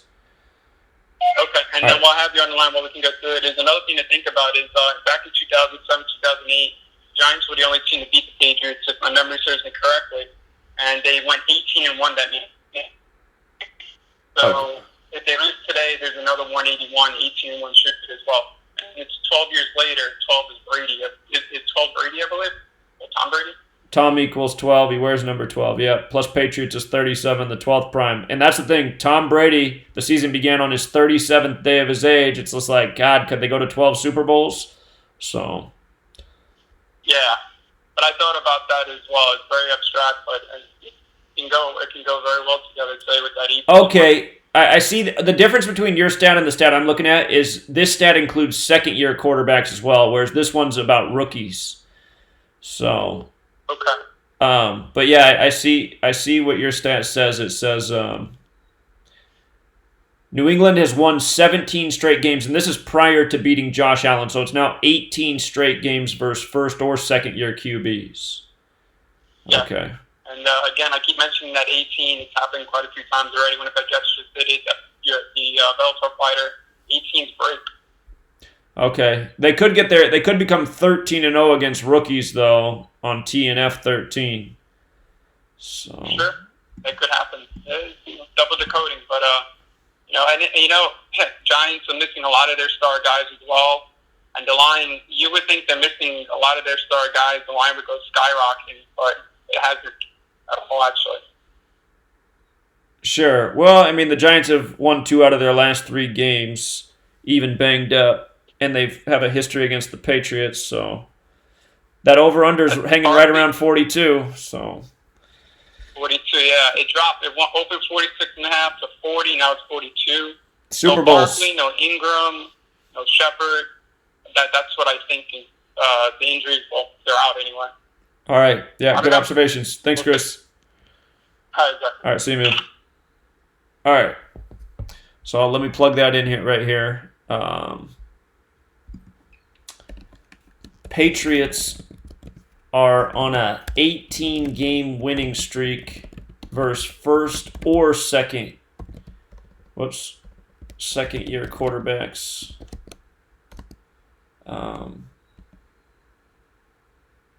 Chris says he's documented a lot of streaks ending at 18, which is interesting. Today does have a connection to 61, the 18th prime. Caller? Yeah, Zach, how you doing? Hey, what's up, man? Just doing the decode. I happen to have the stats for Thursday Night Football for the Patriots. Okay, where'd you get them from? It's actually the preview from their official team site. Okay, great. Let's see here. It says the Patriots are going to play for their 20th time in team history on TNF. Okay. New England is 13-6 on Thursday, and what I like about that is how Daniel Jones' birthday is 137 days. It is his 137th day of his age, yeah. Also, let's see here. Bill Belichick is on his 17th time on TNF, and his record is 13-3. Football 133. And then Tom Brady is 11-1. If he goes 11-2, it's just like Thursday Night Football or 112. Okay, so Patriots are 13-6 on TNF, and Belichick is 13-3, and Brady's 11-1. Right. Can you help me look up this article? That's a lot of games on Thursday Night Football. You want the actual site? If you could just tell me what site it is, I should be able to pull it up. Okay, hold on 1 second. Let's see. It's just Patriots.com. It's a game preview. Giants, it's Patriots. All right, Patriots.com. All right, let me see. I'm amazed how many games they've played on there. That's a lot of games for a Thursday night. Yeah, I thought the same thing. But then I thought, it's the Patriots. They want to show them as much as possible. This is true. Okay, but yeah, all right, yeah, that does make things very interesting. So, Yeah, I really like the Giants tonight. I think they pull out the upset. They got this narrative as far as, all the injured players from the Giants and stuff like that with Barkley and Gallman and Shepard, and, they're just painting this big picture. But the thing is, that's true too, because they're not even really hurt. Like, ESPN was making a mockery of everybody a week ago. They're like, look at Saquon Barkley cut. You couldn't even tell he's hurt out there. It's like, yeah, because he's not hurt. Yeah. So. Yeah. Yeah, that's how they set up people, though, because everyone's like, oh, how could the Patriots lose at home against the banged-up Giants? That's exactly how they do it. So, I mean, the upset narrative is there. I'm going to read this article real quick, man. Yeah, if Brady can fall to 11-2 on TNF, that's a number that's hit this year, 112, so. Yeah, I really like the Giants. That information that you're looking for will be at the bottom of the page. Okay. All right, yep, 13-6, Belichick 13-3. It's going to be his 17th game. Okay, we know what's up with that. And then there's Brady, 11-1. Yeah. Wow. All right, man. Killer stats. All right, Zach. Appreciate it, man. All right, thanks. Take care. Later.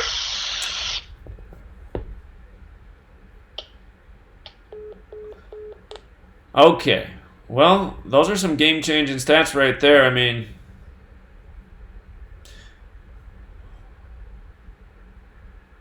There is definitely an upset narrative. Okay, so let's just go through it, and then we'll plug in those stats at the bottom. So Brady, there are two things in his all-time stats that could really go against him. He could get that 25th all-time home loss, Giants 25. And I just noticed that when you write out 60, it equals 25 too, just in light of it being their 60th season. When you write out 60 as 25. Okay, you guys, I'm loving all the phone calls, but I'm about to put the phone away because, like, I can't think for 2 straight seconds without taking the next call. Caller? Hey, I heard the caller before, the last caller mentioned something about Super Bowl 51. Right. And this is my piece on it. So today's game is the 283rd day of the year. And that's like reminding of the 28-3 comeback. That's Super true. Bowl 51. That's true. And the Patriots opened up as 16.5-point favorites, like 165. Okay. And from today's game back to Super Bowl 51 is 977 days, which is the 165th prime. Huh, that's wild. That's You know, wild. Scottish Rite. So here's what I can say about that. That Super Bowl was on 2/5 like 25. It was against the Falcons 25. It was a 25-point comeback. The AFC got its 25th Super Bowl, so that I guess that would be the reason to sync it up with that. Is because that game had a lot to do with 25. They pushed the touchback to 25 yards. All right, yep, and then that's right. 97th season, 25th prime. So. Right, and also if you just type in the singular Falcon and Giant, they both equal 51. Like how they can become 5-1. Giants is 25? No, singular, Giant, or Oh, Falcon. Giants 51. Yeah, the singular. Okay. Huh. And for the 283, that's the 61st prime, and Brady can get his 61st regular season loss. That's true. That is true because it's the 283rd day of the year. Yep, that's a good point. Yeah, that's about it. All right. Yeah, good connections. See ya. All right. Bye. All right. Yeah, 283rd day of the year. 61st prime. Brady could pick up 61st regular season loss. Okay. The narrative for him to stay on 60 regular season losses in this game is that Gillette Stadium's 60 in the Patriots' 60th season. Caller? Hey, Zach. I found a stat on that was on the NFL mobile app that said that the Patriots are 21-2 in October games since 2014. So the 21 like 3, so 3-2. So that would be the 33 connection. If they lost, they'd be 21-3, huh? 21-3. So and by the way, those stats that I find on the NFL mobile app, you know, those stats have been money. I kind of been catching on to those about 3 weeks ago. So every stat they put out, I don't see it on the NFL.com site, but if you use the NFL mobile app, the Thursday night games on Wednesday, they usually post the stats for the Thursday night games. And then on Thursday, if you go on there now, there's the stats for all the games on Sunday. Okay, NFL.com mobile app. Maybe I should download that then and look at it. Yeah, definitely. I use the app because I'm a Verizon subscriber, so we get all the primetime games and whatever local games. So I kind of use that, but the stat has always hit. And then also that one stat that you threw out with Belichick being 12-0 versus rookie quarterbacks. Right. If he lost, he'd be 12-1, so 121, square root of 11. Brady 31, 11 prime. Wait, what's the part about Brady 31? What's that? 121 is the. I know that, but what's the Brady thing you just threw in there? Yeah, the Brady equals 31, 11th prime. Brady equals 31? I don't think so. Let me check that. Oh, you're right. Yeah, in the reverse. Yeah, in the reverse it is 31. Okay. Yeah, 31. Right. And then Patrick Carl Shermer, 121. Ah, the full coat. Oh, okay. And he would stay on 37 losses if, because Patriots is 37 if Shermer didn't lose. That's one other thing that stands out. Oh, okay, yeah. I do really see that part. And also the last caller, a couple callers ago, they said that Patriots was 13-6 on Thursday night. They are. So the 137, the 33rd prime. Right, and it's the 137 day at Daniel Jones's age, which is interesting. Yeah. So to me, it looks like an upset. It would be a perfect tribute to Super Bowl 42 if it happened. Yeah, and 42, I actually been trying to figure out what the final score is on all these games, and actually 42 is my target number. But then I just noticed that the over/under just got raised to 42, so I was going to bet the over. But also my next number would have been 45, so which still would put me over. So, but the 42, yeah, definitely. Okay. Yeah, the Patriots defense hasn't been giving up points, but if the script could end tonight, so yeah. Yeah. All right. All right, that's all I got. All right, thanks, man. All right, See you. thanks. All right, bye. Look at the date numerology of Super Bowl 42. 2-3, 2008, 2 plus 3 is 5, plus 20 is 25, plus 08 is 33. 33 connection. Be something if Eli Manning got put back in the game and led the Patriots to a win. Or not the Patriots, but the Giants. 609 weeks and 4 days. I just wanted to see if there was anything there with that. 11 years, 8 months. Okay. Again, if the Giants won, they would get to 3-3. Somebody's getting the 33 tribute tonight. Either the Giants are getting to 3-3. New York, Massachusetts, 33. Super Bowl 42 was on 33 date numerology, February 3rd, 2008. But the way the Patriots could get to 3-3 is by winning at home. Again, if the Giants win that game, though, they'll be 4-2 at New England like they won Super Bowl 42 in the shocker. There really are more things in Brady's stats going against him than for him tonight. Caller? Hey, sorry, just another quick note.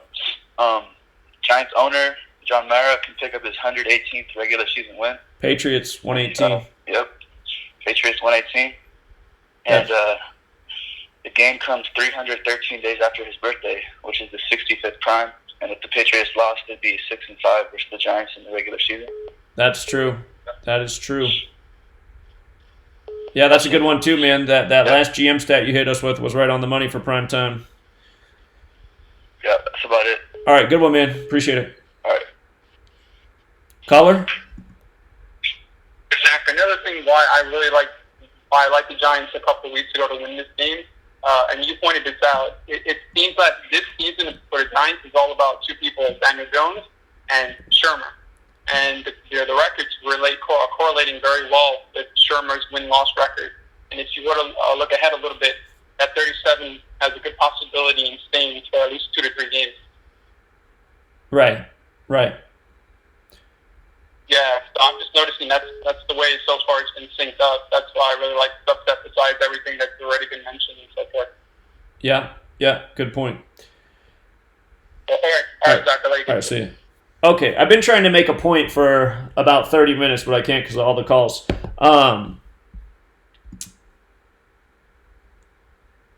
The Patriots, let me see.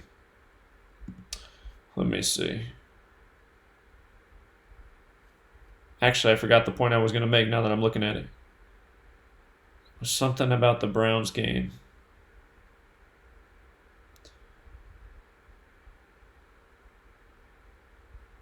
Oh, it's that the Browns have the 71 connection. Browns 71. So Brady's next all-time loss is 71. New York Giants is 71. He's got the Browns game upcoming here. Let's see. His next game's on Monday Night Football, right, Brady? And his next regular season win is 2-1-3. Monday Night Football is 2-1-3. So if he lost tonight, in his next game he could get his 213th win. And Monday Night Football is 2-1-3 where he plays next. Caller? Hey, I know you already moved on to the football game, but do you think there's any significance for Cole going for his 18th win in a row? He's going for 18 in a row. Well, baseball equals 18. Actually, in there, the reason that would make sense today is because today's the 283rd day of the year, which is the 61st prime number, and then 61's the 18th prime number. Baseball 18, so he could get his 18th win today. Rays also equals 18. 18, right? Yeah, so I thought that was worth chiming in. I think I had that in my notes, and I didn't cover it in Cole's stats. But yeah, Cole had good numbers to win today. Yeah, because he's on a 17-game win streak.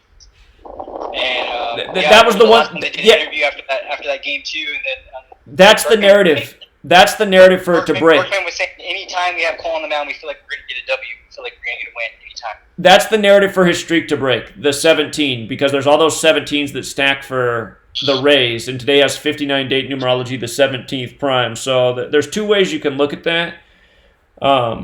Again, more lines up for Houston today. I'm personally cheering for the Rays, but there's a lot that's hard to go against with Houston, especially the way we saw how their last game against the Yankees would line up with the start of the ALCS. So yeah, they won 11, Cody, right? And 112. It's 111 days later, or a span of 112. New York's 111, Houston's 112. So. All right, that sounds great. All right, keep going, man. All right, take care. See you.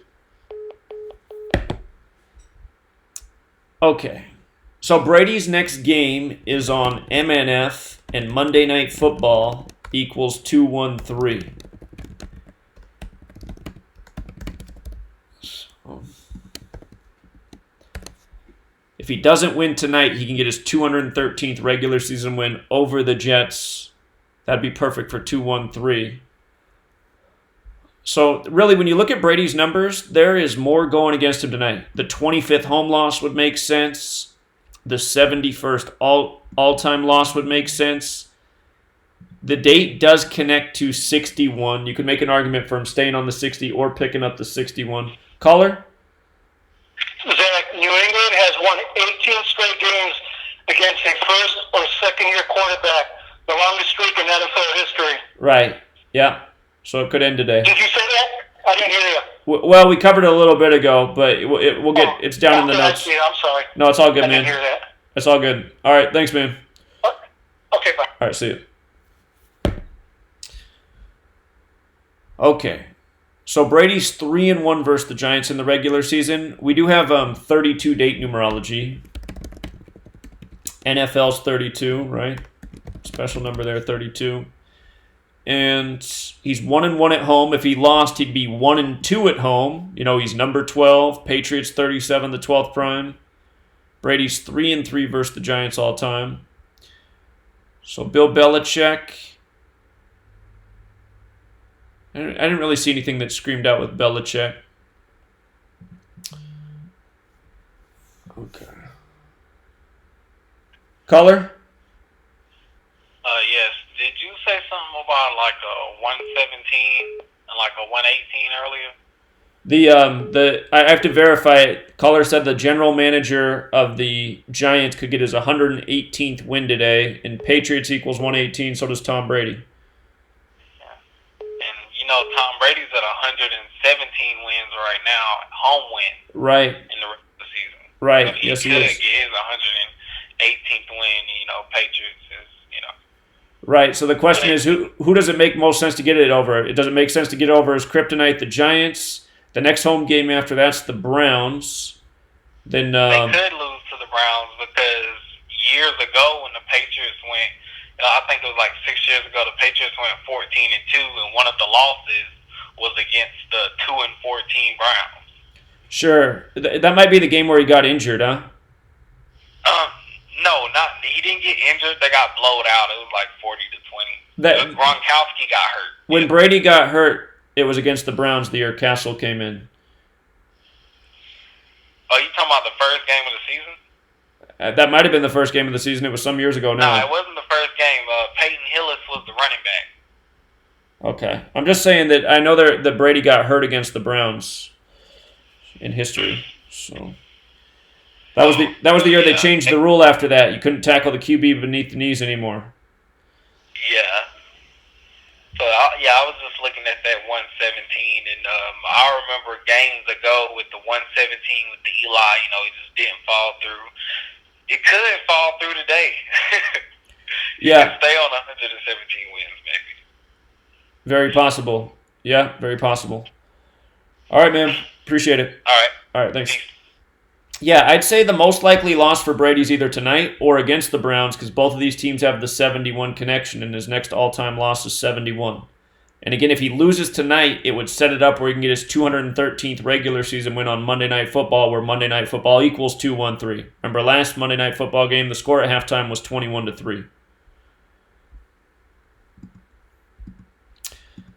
I think there's enough here to take the risk on the Giants. Here's the reason it's not a lock. Because what you're going against is 8 regular season wins for the Patriots. And think about how consistent the streaks of 8 have been. Last week they were 3 for 3. You know, there might have been one this year where it missed. I can't think of it off the top of my head. But, hold on. Caller? Hey, Zach, what's going on? What's up, man? Hey, are you? Where's? I haven't seen you. Are the YouTube the channel's been shut down? Yeah, the YouTube. It's a new channel, Zachary K. Hubbard. Are you not on the live stream right now? No. Okay. Sorry. What are you guys talking about? Satanic crap? We're talking about sports. But yeah, just check out the new channel on Zachary K. Hubbard. Do a search for that; it'll pop up. Okay. Thanks, Zach. All right. Take care. See you. Bye. All right. Okay, so the Patriots are going for their 8th straight regular season win. And streaks of 8 have been really good. There has been streaks of 8 that haven't come through, but they've come through at a very high percentage. So if there's a bigger ritual tonight, like paying tribute to Super Bowl 42 with the Giants upsetting the Patriots to give them their first loss of the season, that could be the type of riddle that would trump it. But this is the one thing that, just realize, the Giants are not a lock. Don't go bet your whole house on the Giants and then, be super depressed that they didn't beat the Patriots tonight. Because this stat right here has come through at a very high percentage. Again, that is a big one. So this stat right here, this is from Massachusetts Live, posted yesterday. On Thursday, the New York Giants' Daniel Jones will be the 25th rookie quarterback to go up against New England Patriots. Of course, Giants is 25. Is he going to be the one? And it kind of feels like they want it. Like I said, the day that this guy was announced as the starter, if you had ESPN on, it was just stupid. I mean, it was like the dumbest thing in the world. It was like no matter what they were talking about, they would interrupt themselves and say, oh, by the way, Daniel Jones is the new starting quarterback in New York. It's like, okay. How many times are they going to say this today? I mean, they must have said it at least 1,000 times on ESPN throughout the day. I was working on the Decode with it in the background, and just in the 2 hours that I was decoding with ESPN running in the background, I must have heard it at least 50 times. So I was like, all right, they want everybody to know that Daniel Jones is the starter in New York. And sure enough, his career started off by the numbers with a whole bunch of rituals, including that Super Bowl 25 tribute against the Bucs. Caller? Hey, Zach. A couple things real quick. They got the new quarterback from Dukes of the Giants. They got his nickname. I don't know, Danny Dimes. Because he throws dimes, kind of. Okay. That's something you might want to look into. And also, it's just crazy. So I'm sure you heard Gronk got it. Now he's a reporter for Fox, right? Right. Guess where it's going to be televised by? I don't know. It's Fox. So they're going to nationally. So it's going to be like we'll probably see Gronk, doing some sports commentating in the game. Well, okay, of course, yeah. If he's hired by Fox, he's going to be on Fox. You can't make this up. All right. That's all I got. All right, thanks, Izzy. All right, thanks, man. All right. Okay, so Danny Dimes, 54. Good nickname for the season. So anyway, they emphasize that Jones is the 25th rookie quarterback to go up against the New England Patriots, coached by Belichick. And Bill Belichick equals 97, the 25th prime. I'll just add that note here. Okay. Belichick has never lost to a rookie QB at Gillette Stadium. So Belichick's teams are 19-5 against rookie quarterbacks including a perfect 12-0 at home. And we just saw in another article that they've won 18 straight against first or second year quarterbacks, so it's a little bit different because it has second year in there. Now, the thing about them improving to 13-0 is TNF equals 13. So it's not out of the question. We've seen a lot of 13 on TNF. It is the 13th game, though, as well. Could be the one where it gets spoiled for them. There could be one winning quarterback and 12 losers against the Patriots, at home. Kind of like how Thursday Night Football is 112. So, and that's what we're getting to with these Brady stats here, because that's what really goes against Brady. Okay.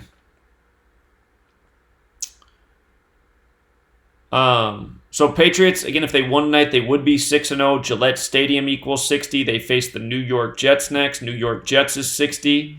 If that Jets game is on a 70 date numerology, by the way.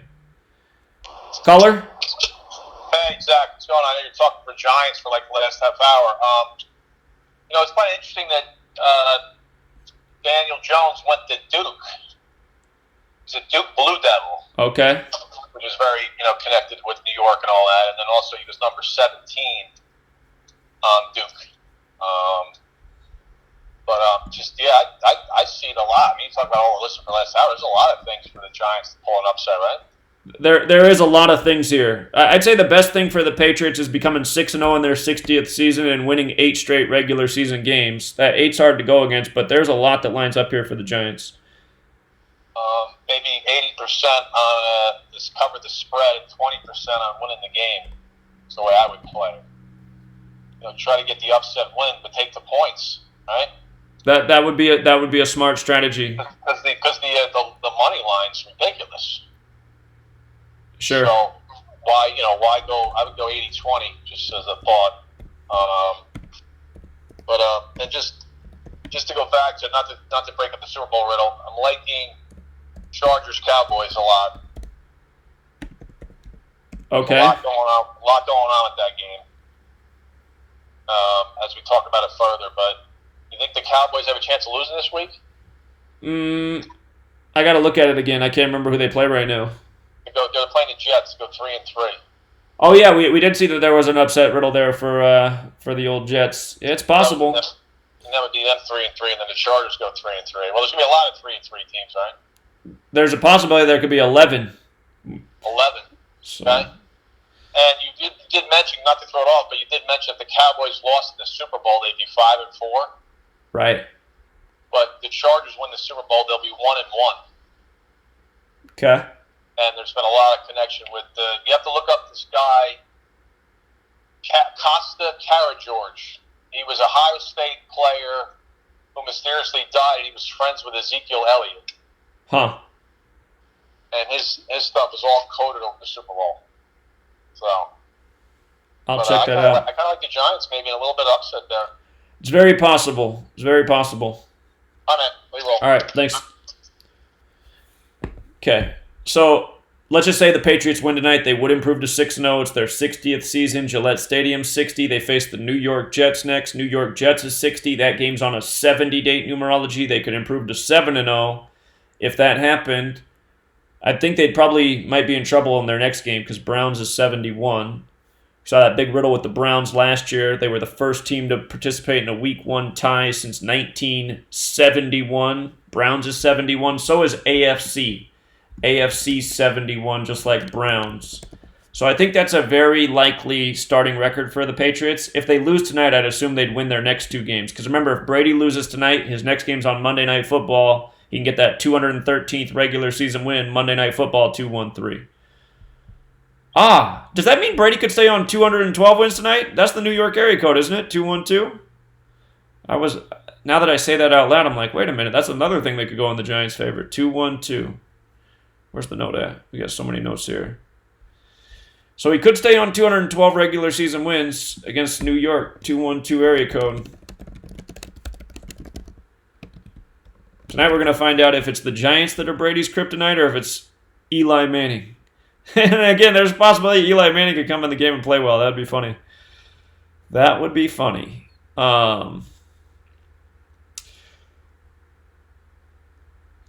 Okay, so Shermer game's 179 days after his birthday, span of 180. Daniel Jones, it's his 137th day of his age. 137, the 33rd prime. New York, 33. Massachusetts, 33. Tom, 33. And then we have a stat here about 137. I didn't close it, did I? Here, let me link this right here. I'll post this right in the thing so nobody has to question it. Okay, hold on. Let me put this all right here.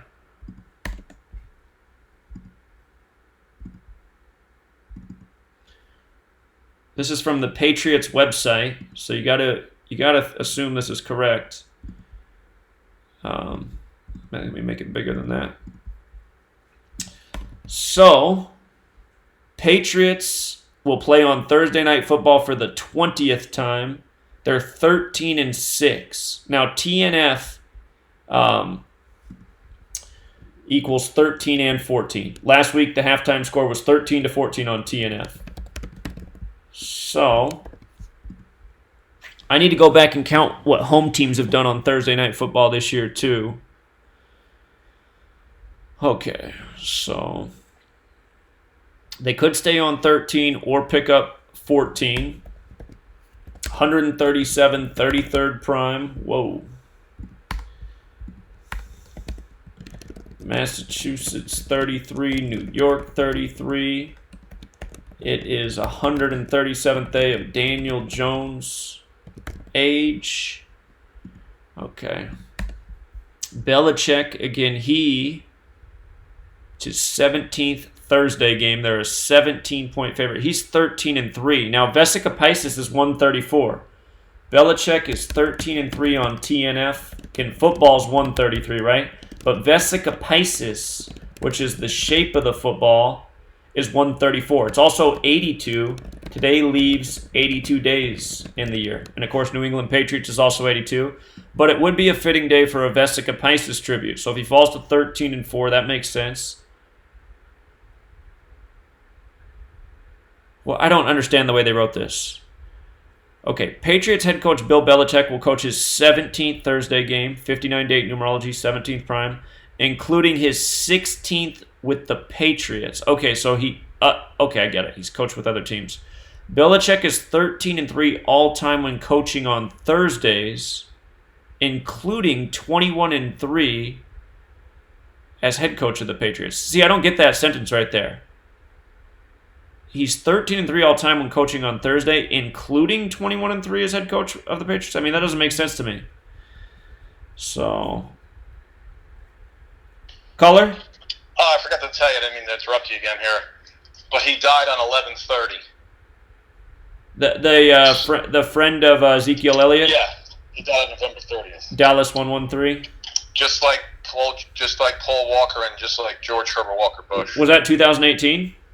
No, 2014, I think. 14. When they were in college. When they were in college, okay. So he died on that date, which I thought was very significant. Okay. And All right. Of course, his first father's name is George.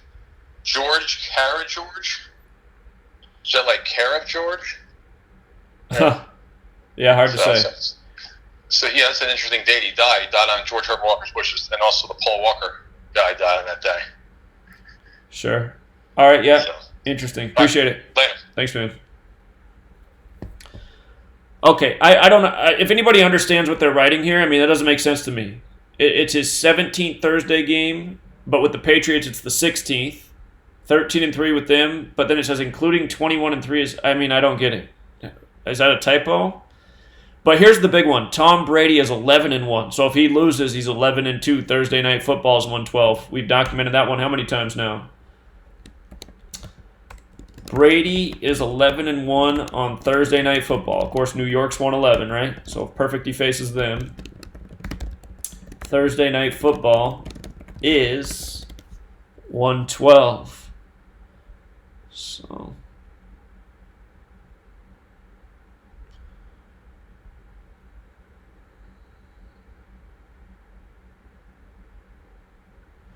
I'm not going to say the Patriots are the likely winner. Now that I see these Thursday night stats, Patriots aren't worth the risk. We're going to do the position players too. Giants have a lot of narratives for a major upset, safe call would be to take the points for Giants. That's the way I feel about this right now, because I mean, there is just so many things there that do line up for the Giants. It's way more. If we're weighing the scales, there's a lot more pointing to the Giants here. It's just the Patriots have that stat about winning 8 straight. And, I mean, again, it was perfect for us last week. I don't think we've seen a pattern of 8 not hit yet this year in the NFL season. But if there was ever a time it wasn't, and again, if you followed us through baseball, 8 hit so much for us, but there was a few times it didn't.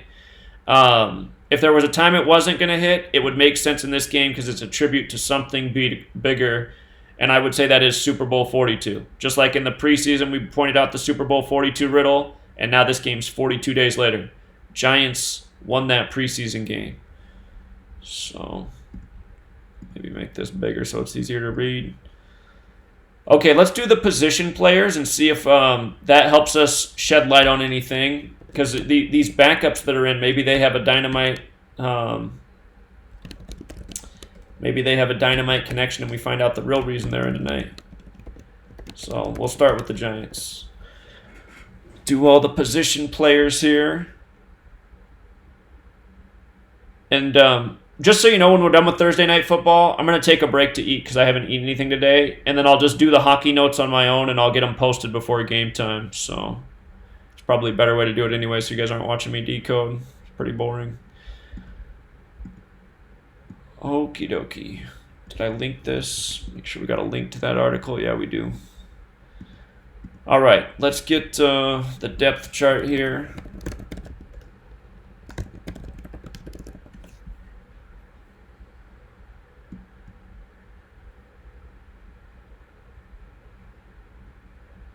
Okay, so we can see who's out. So Jonathan Hilliman, I imagine, is the running back tonight. Caller? Caller? Hey, Zach. Hey. Are you still on the live stream? Yeah. I was trying to catch you before you got off, man, but I was flipping through the channels yesterday to get to the baseball game, and yesterday on the NFL Network, they showed that Patriots and Giants Super Bowl game. So I don't know if that means anything or not. Huh. Just wanted to let you know. Huh. What was it? Do you know if it was Super Bowl 42 that they showed or 46? That I'm not sure of, but it had like the title of 100 greatest games and all that stuff, and Okay. that was just the one that they showed. But I believe it was the one where Eli upset them, and I think it was the last one, 46. Okay. All right. But it could have been 42. I'm not really sure. Okay. All right. I appreciate it, though. That's a clue. Okay. All right. Thanks, man. All right, no problem. Okay, so is it Jonathan Hilliman starting, or is it Austin Walter? Giants running back. Week 6.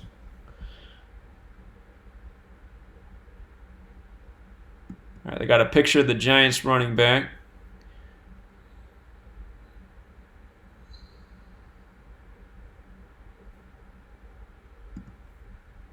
Oh, we got to look at Golden Tate. All right, so John Hilliman, Elijah Penny. So those two guys are going to do it. I don't even see Elijah Penny on this thing. Caller?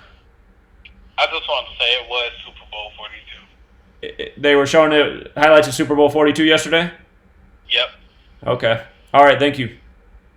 All right. All right, so let's start with Jonathan Hilliman. Let me get his stats here.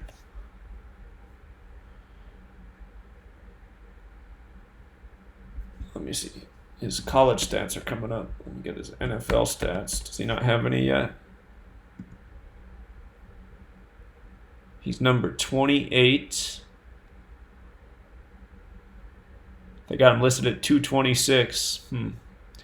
Comes in with 53 rushing yards. Patriots 53. 19 attempts, 53 yards. His birthday is November 14th. All right, let's see.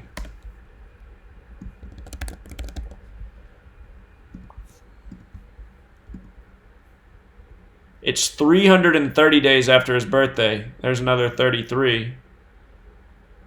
All right. Number 28, John Hilliman.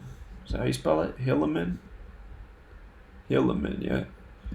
Number 20. All right. 330 days after birthday. Comes in with 53 yards on 19 carries. New England equals 53. And see what his name Gematria is. John Hilleman, 54. Magic number this year. Could a star be born? John Hilleman, 117, like Brady's on 117 regular season wins. Maybe the Giants run the ball all over the Patriots. Hilleman, 42. All right, I'm just going to jot the John Hilleman equals 54. All right, let's see. Yeah. John Hilleman equals 117. Brady on 117 regular season wins. When you write out 13, it's 117. TNF's 13. Okay, he doesn't have a lot to go off of, though. That means it's 35 days to his upcoming birthday. Thursday equals 35.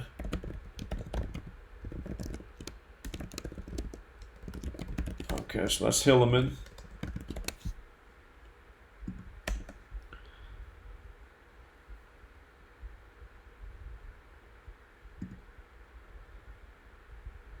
All right. Let's look at Golden Tate. He'd have to be the big weapon tonight. He's the big name on the field.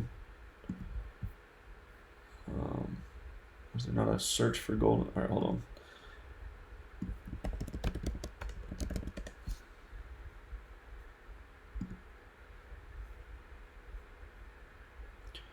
All right, so he has 3 receptions for 13 yards coming into tonight. Again, he just got healthy. His birthday is August 2nd, 8-2. Like the caller said earlier, today's the day leaving 82 days left in the year.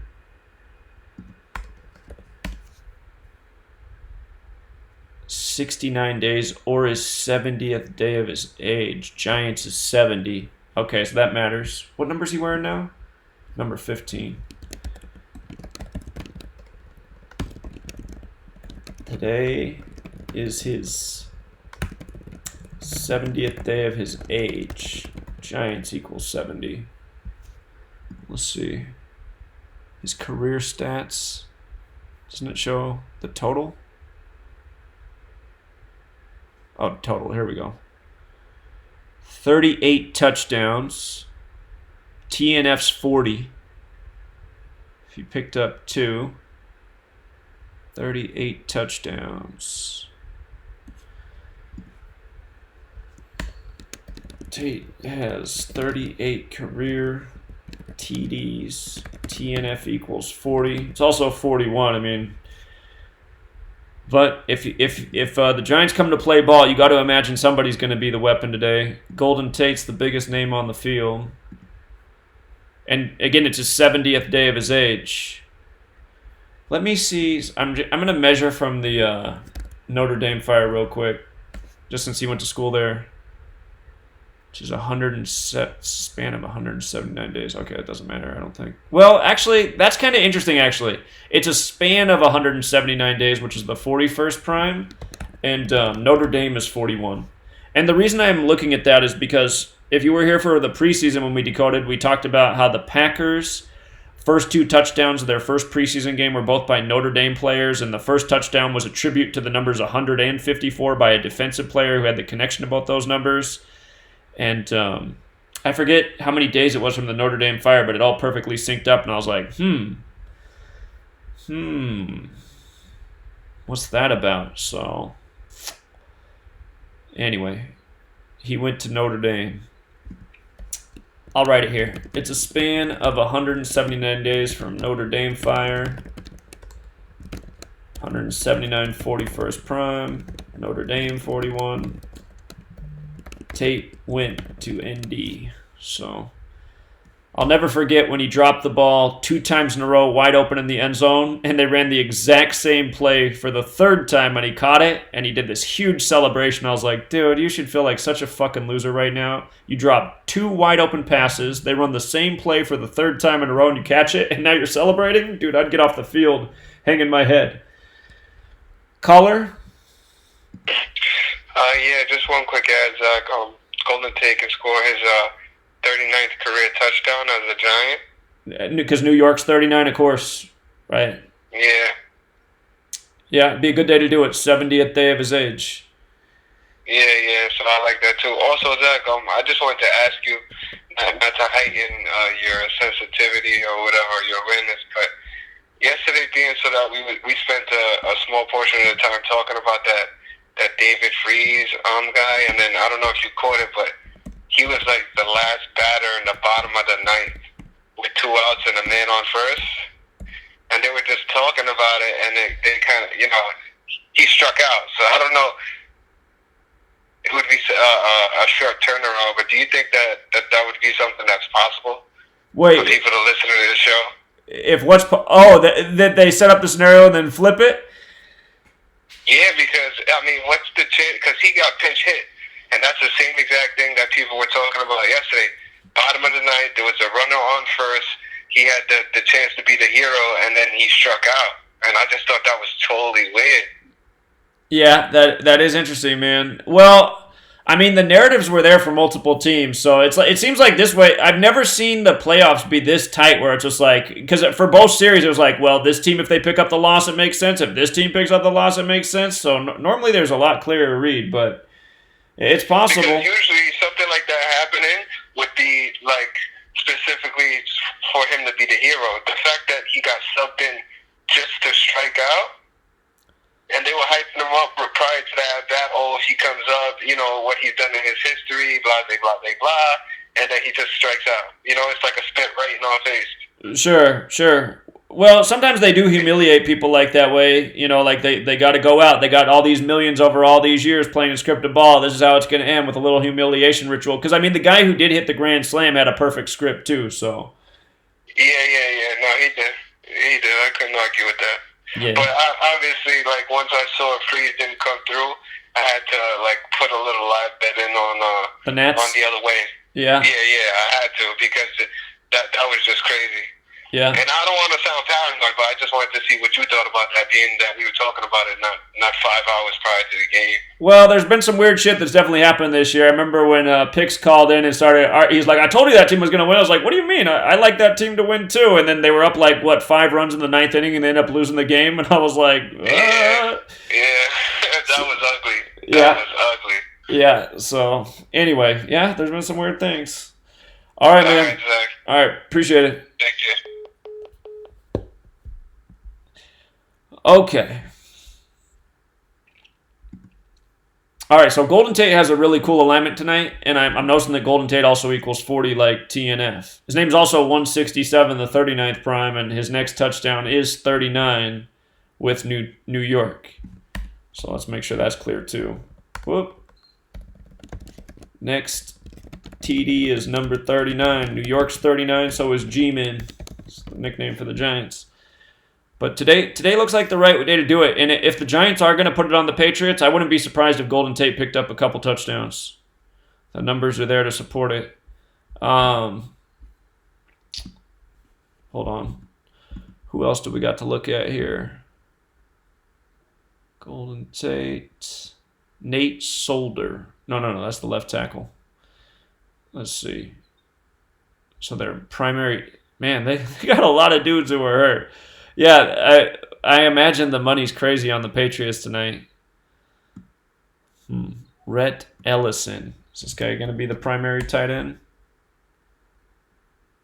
Could start Thursday. All right, so let's see what he's doing. October 3rd, so it's 7 days after his birthday. Giants is 25 and 70 in our primary cipher is what breaks down to 7. Let's see his name. This guy probably doesn't have a lot of stats.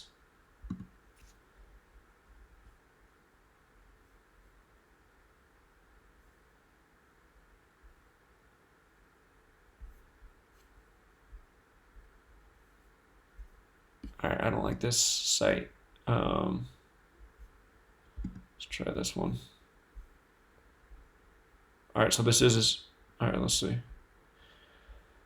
He's got 6 career touchdowns. It's 7 days after his birthday. Could he get his 7th touchdown 7 days after his birthday? Let's see his name, Gematria. Rhett Ellison. Rhett Ellison, 157, 37th prime. Patriots, 37. His name's like Golden Tate's 167. What numbers he wear? He's number 85. Number 85, Rhett Ellison. 7 days after birthday. Next TD is number 7. So does he help the team put up 7 points 7 days after his birthday? I like it better when it's 6 days, like how we had for the Seahawks game. That one player, it was 6 days after his birthday, got the 6th touchdown, gave the Seahawks their first 6 points. All right. Let's see, who else?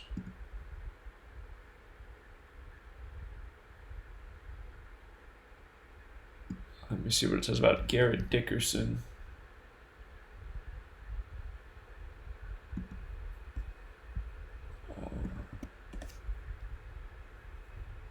No headlines about him, so he's probably not. I guess I'll look anyway. Caller? Hey, Zach, can you hear me? Yeah. Hey, what I think if the Patriots lose tonight, I think what we're witnessing is kind of like the yin-yang, a little bit of duality going on. Because I think that's how they operate. And what I mean by that is the Patriots winning, obviously, Super Bowl 51 in Houston. Now, if he loses, we're going to have a lot of Houston tributes. 5-1. We have the 112 in Monday Night Football, and then the Patriots beat the Falcons with a 25-point comeback, 9-25, and we're witnessing that. So it's like you can't get without giving. You know what I mean? So that's what I think if the Giants win, besides the numbers and so forth. But I think it's more of a symbolic kind of like this is what it really is. If you read in between the lines, the yin, the yang, the duality, the giving and the getting. You know, like, you'll get this, but here comes your sacrifice, you know? Sure. Yeah, could be. And then, are the Patriots playing in New York next week against the Jets, or is it in Foxborough? I'm pretty sure it's in New York. Okay. Yeah, so it's in New York. That would go along with what you just said with the 2-1-2, because then they go into New York City with a 2-1 and 12 victory. And he can get the 213th on Monday Night Football. So. Yeah. So I just wanted to point that out because I think you mentioned, I wonder what's really going on here. So that's what I think. If the Giants win, that's what's going on. Right. And I'd say if Brady wins tonight, maybe he loses his first game of the season at the Jets and stays on those 2-1-3 on Monday Night Football. So. The possibility that could happen. So what was that? Could there be 19-0? No, if there's a 1-9-1 connection. I'm not sure about that one. But yeah, possibility. Who knows that? All right. Appreciate it, man. All right, Zach. All right, see you. This Garrett Dickerson, who's the backup tight end who should play tonight because of the injuries, it's a span at 82 days to his upcoming birthday. Again, today leaves 82 days left in the year. And New England Patriots is 82. So, Garrett Dickerson.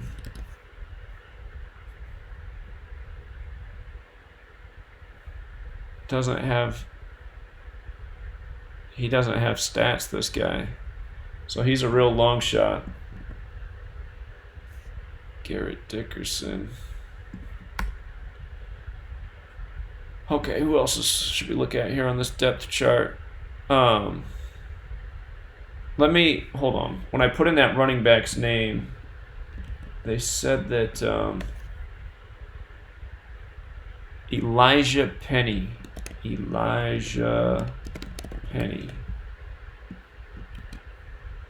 August 17th. Let's see. He's supposed to split carries tonight. It's 54 days after his birthday. Interesting. Elijah Penny, 60. Penny, 61. All right.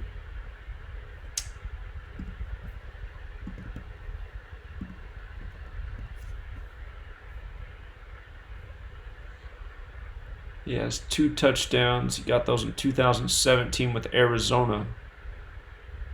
All right. What's his jersey number? Number 39, huh? Let's see.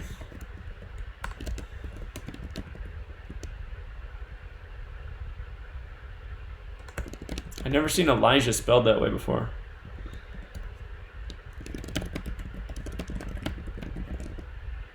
It's also his 55th day of his age, which matters because Thursday Night Football equals 257, the 55th prime. We saw Cam Newton get his 55th loss earlier this year on Thursday Night Football. And his stats, though, it's just hard to say. They got a ragtag football team tonight. A lot of guys with not a lot of history. So, Darius Slayton. All right, I've skipped this guy. Let me get this in here.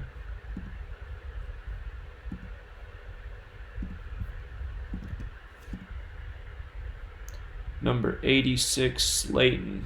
He's got a January 12th birthday, 112. Remember a couple weeks ago, the guy with the November 2nd birthday dominated on Thursday Night Football, 112. So this guy was number 86, Darius Slayton. January 12th birthday.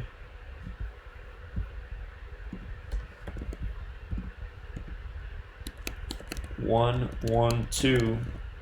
Thursday Night Football equals 112. Let's see. It's 271 days from his birthday, 58th prime.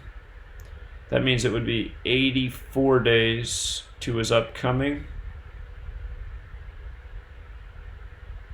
Is that right? 94. 94 days to his upcoming birthday, or a span of 95. Thursday Night Football. Thursday Night Football is 95. Span of 95 days to his upcoming birthday. Span of 95 days to upcoming birthday. Make sure I had the right dates in there. Yep. Thursday Night Football, also 95. So that's really interesting. Maybe, so what we've seen is 2 of his receivers. Well, actually more than that. Even, I guess both the tight ends are kind of interesting. They just don't have a lot of history, but they got interesting birthday alignments. But his 2 receivers, Golden Tate and Darius Slayton, not bad connections. So maybe that's a sign that Danny Dimes is going to toss a couple TDs. Slayton has 1 receiving touchdown for his career. And what's this? Like a special teams return touchdown? What is that? Special teams? Alright. How old's this Darius Slayton guy? He's a rookie. So, okay. He is a rookie. Where'd he go to school? He went to school at Auburn. Well, tonight he can make a name for himself. Darius Slayton. What's his last name? Equal alone. Slayton's 25 like Giants. Darius Slayton's 83 like football.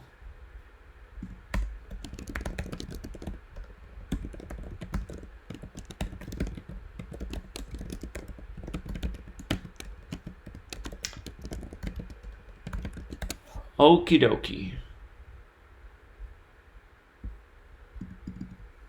And how many touchdowns is Jones at? See if we can make sense of what he might do tonight.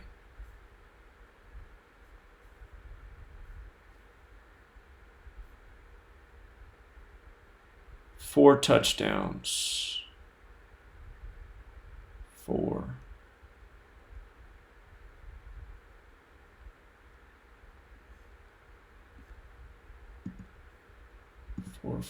Today's date numerology breaks down to 5. Hard to say. There's nothing definitive there. I'll just make a note, though. What number does he wear anyway, Daniel Jones? Number 8. He'd have to throw 4 touchdowns to get to 8.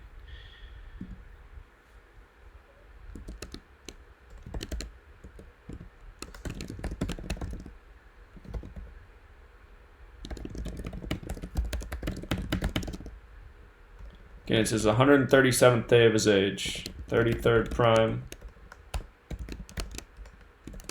Giants trying to get to 3-3.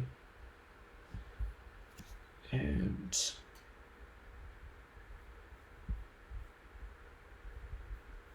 hold on, who do the Giants play next anyway? I think that's one thing I haven't considered somehow, just to make sure. Well, they play the Cardinals next week. You'd think they'd probably win that game.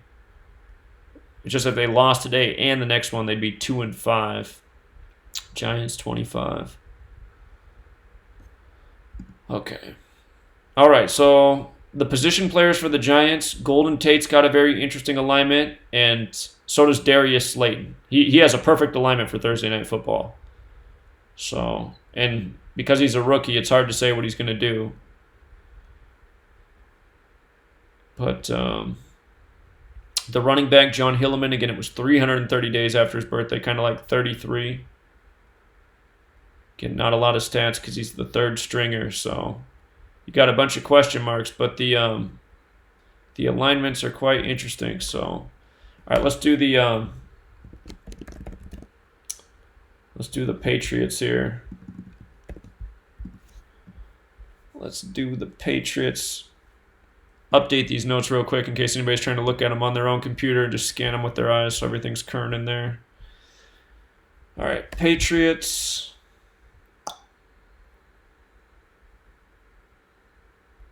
We can just start with Tom Brady.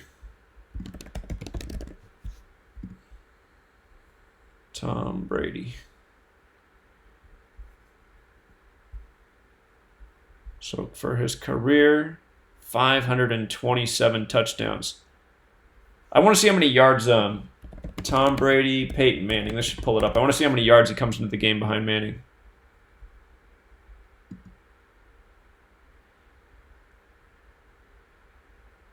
And again, it is Brett Favre's birthday. He just passed Brett Favre in the last game.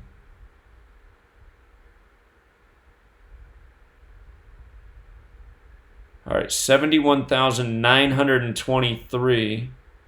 Interesting number because his career began on 9/23 against the Jets, 2001.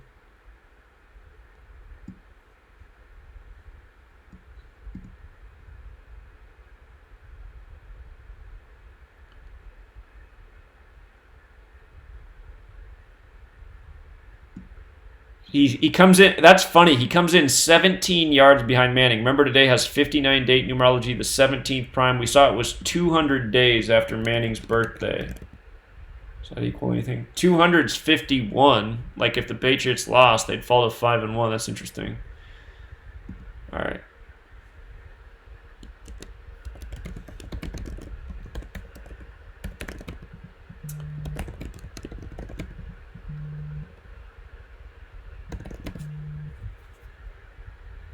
Caller?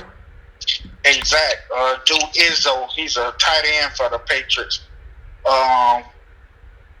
Gronkowski, he's gonna start his first broadcasting today on Thursday Night Football too. So you should check into him. You see how many days it is from his birthday? Right. I will do that. All right.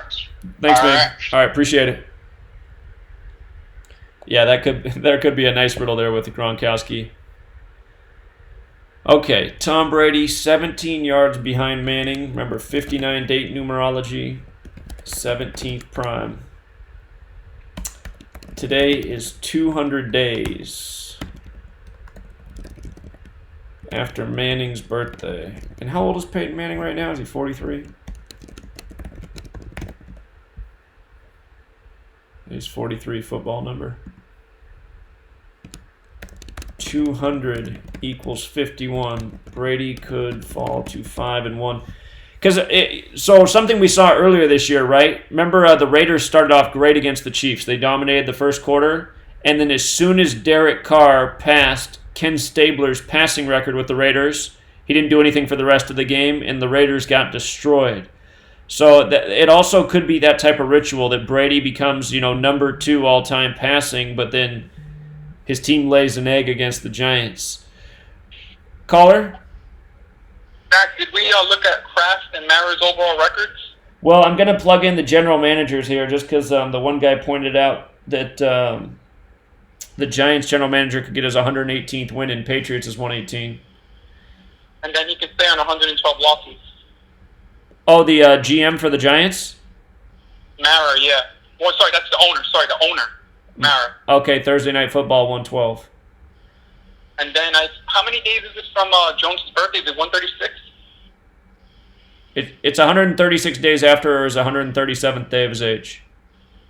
Okay, so Kraft, if I'm not mistaken, has 135 total losses. Huh. Okay. And then, from the narrative perspective, it's always David versus Goliath when these two teams play. And it's always the Giants' defense that comes up big because the offense can't score too much. It's the same crap. Yeah, right. David equals 40, by the way, like TNF. Oh, okay. So. Anyway, so I just wanted to call to just see if we had that, let you know about that, and yeah, that was it. All right. Yeah, appreciate it, man. Okay. Before I forget to do this, I want to look at the score of Super Bowl 42 and 46. Giants, Patriots, Super Bowls.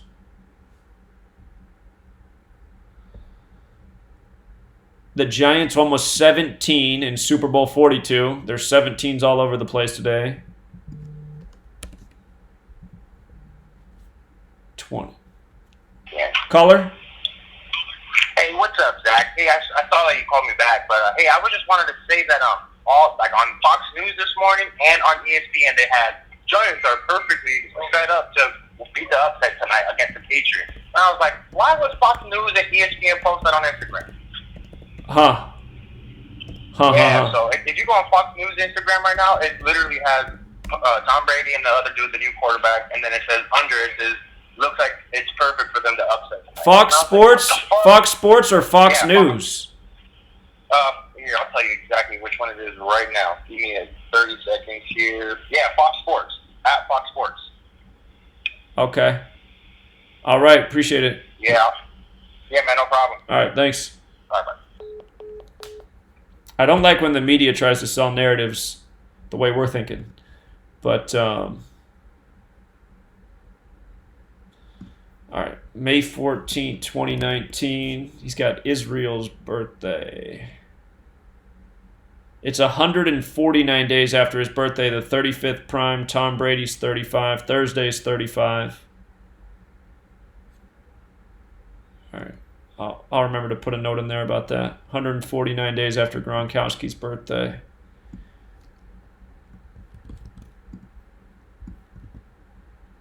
Rob Gronkowski. Okay. All right, so Tom Brady, 17 yards behind Manning, 200 days after Manning's birthday. All right, let's look at Edelman. Let's see what's going on with Edelman, his favorite target. All right. Number 11, Julian Edelman.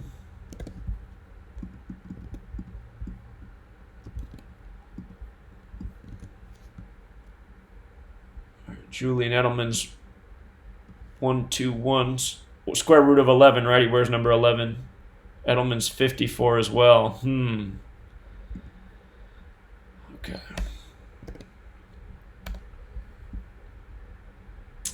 His birthday. May 22nd. So 8 days after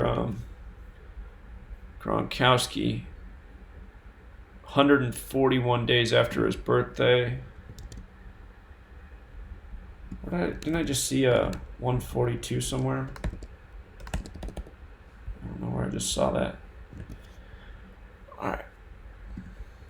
141 days, 142 after birthday. And his stats.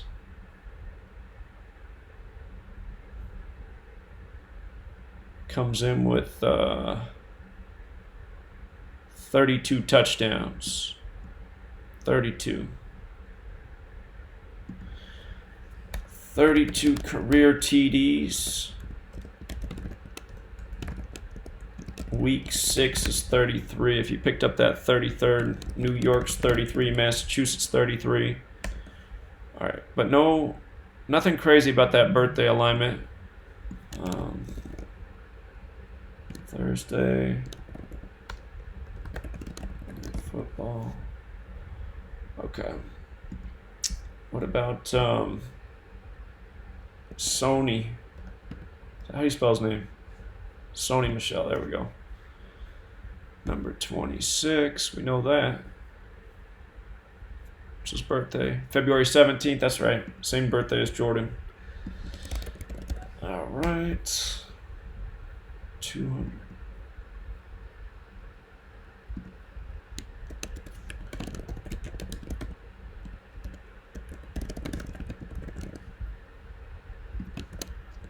It's his 236th day of his age. That's that mystery number I was been talking about.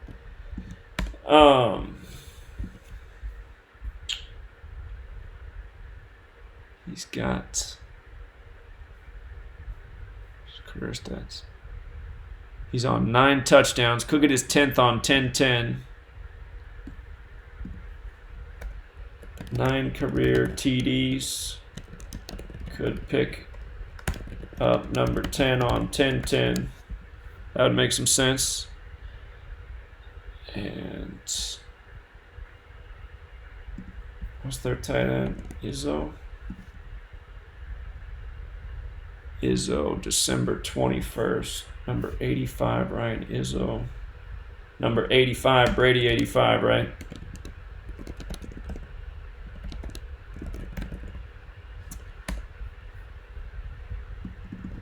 Oh, I forgot to run the Gematria on Sony Michel. Sony Michel's 51, like how the Patriots could fall to 5-1. Michel's 112, like Thursday Night Football. All right.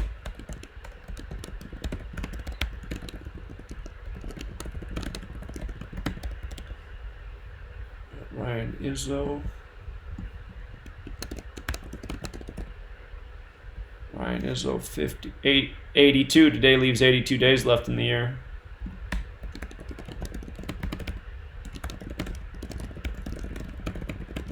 Of course, again, New England Patriots is 82.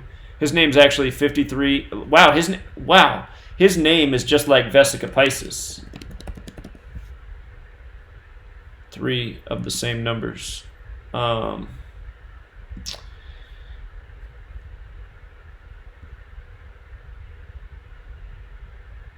right, 1 touchdown so far. Well, he's got a nice connection today. He's kind of got the same type of connection that 85 had for the 49ers on Monday Night Football. Did we measure from his birthday? December 21st, 12/21 of 33 date. December 21st, 2018. It would be a span of 42 weeks from his birthday. And his upcoming birthday is 72 days, or a span of 73. 2 months and 11 days, 112 in reverse. 293 is not prime, is it? Oh, it is. It's the 62nd prime. 62. What's that got to do with anything?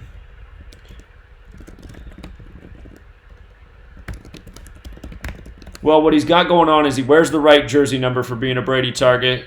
He's got the right name for the day of the year. So trying to think if there's any connection to 62. What's his full name? Went to Florida State. Oh, guess he doesn't have a middle name.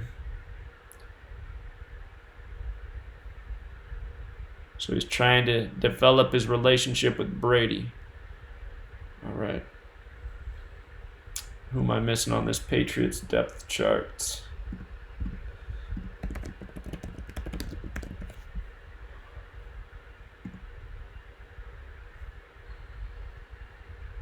James White. I should look up James White. Matt Lacoste. Number 83.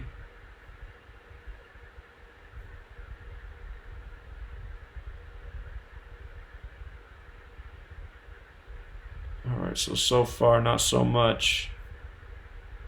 September 21st, so today would be 19 days after his birthday. The other tight end's definitely got a better connection. His name is 70 like Giants. Alright, hold on.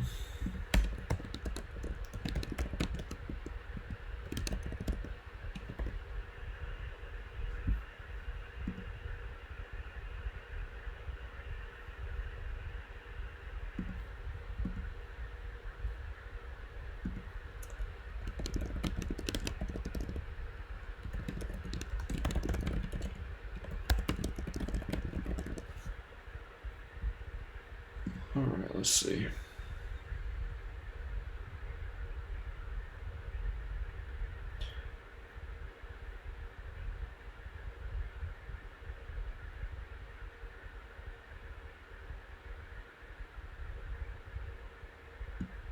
James White's worth looking up. Julian Edelman's questionable? So is Josh Gordon?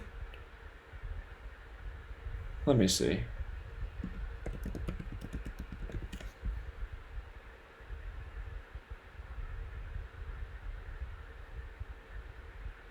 Huh.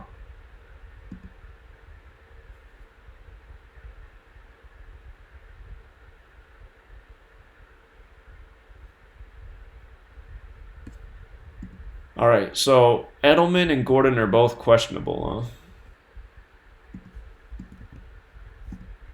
Let me do James White and then we'll do Gordon.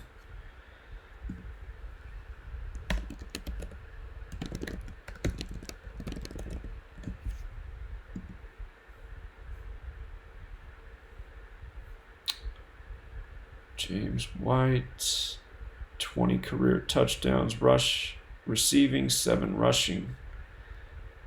And February 3rd birthday, that's the day of the Super Bowl 42.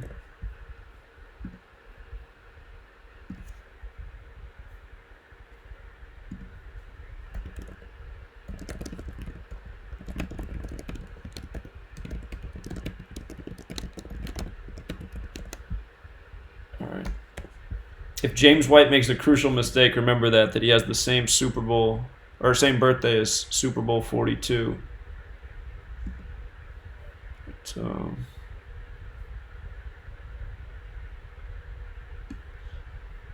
Josh Gordon.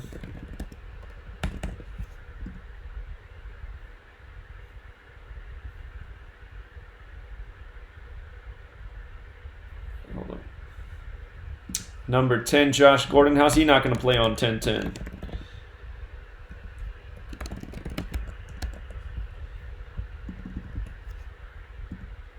All right, let's see.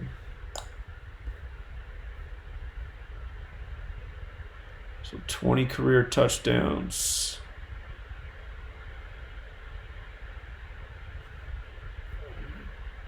Birthday's April 13th. 180 days after his birthday, or 181st day of his age.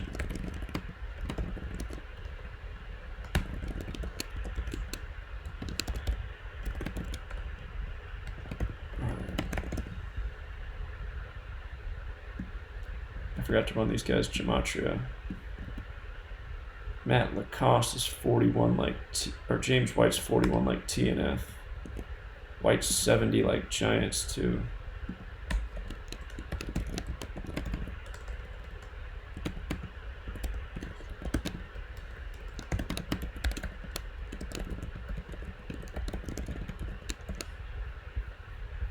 All right, Josh Gordon.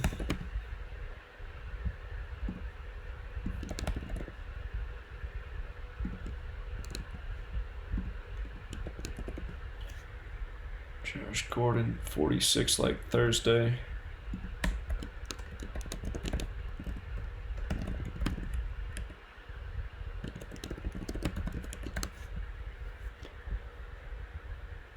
Okay. Let me write questionable. That could be a part of the narrative if Edelman and Gordon didn't play for that Giants upset.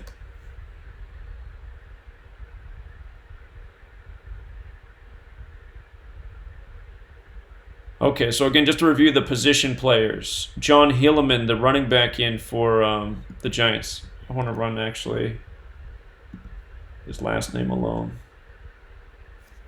All right. Hilleman's actually 42, like how the Giants won Super Bowl 42. Put it down here.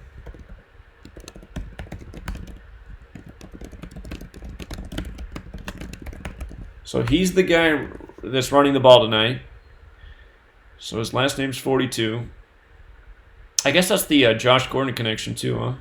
It's 330 days after his birthday, 35 days to the upcoming Thursday 35.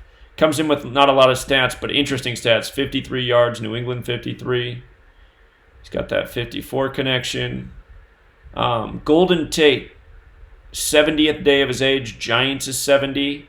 Comes in with 38 career touchdowns. The next one's 39. New York's 39. G-Men 39. If he picked up 2 touchdowns tonight, he could get to 40 on TNF, where 40 is often a big number.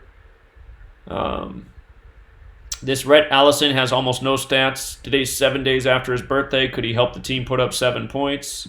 He's playing because of the injuries.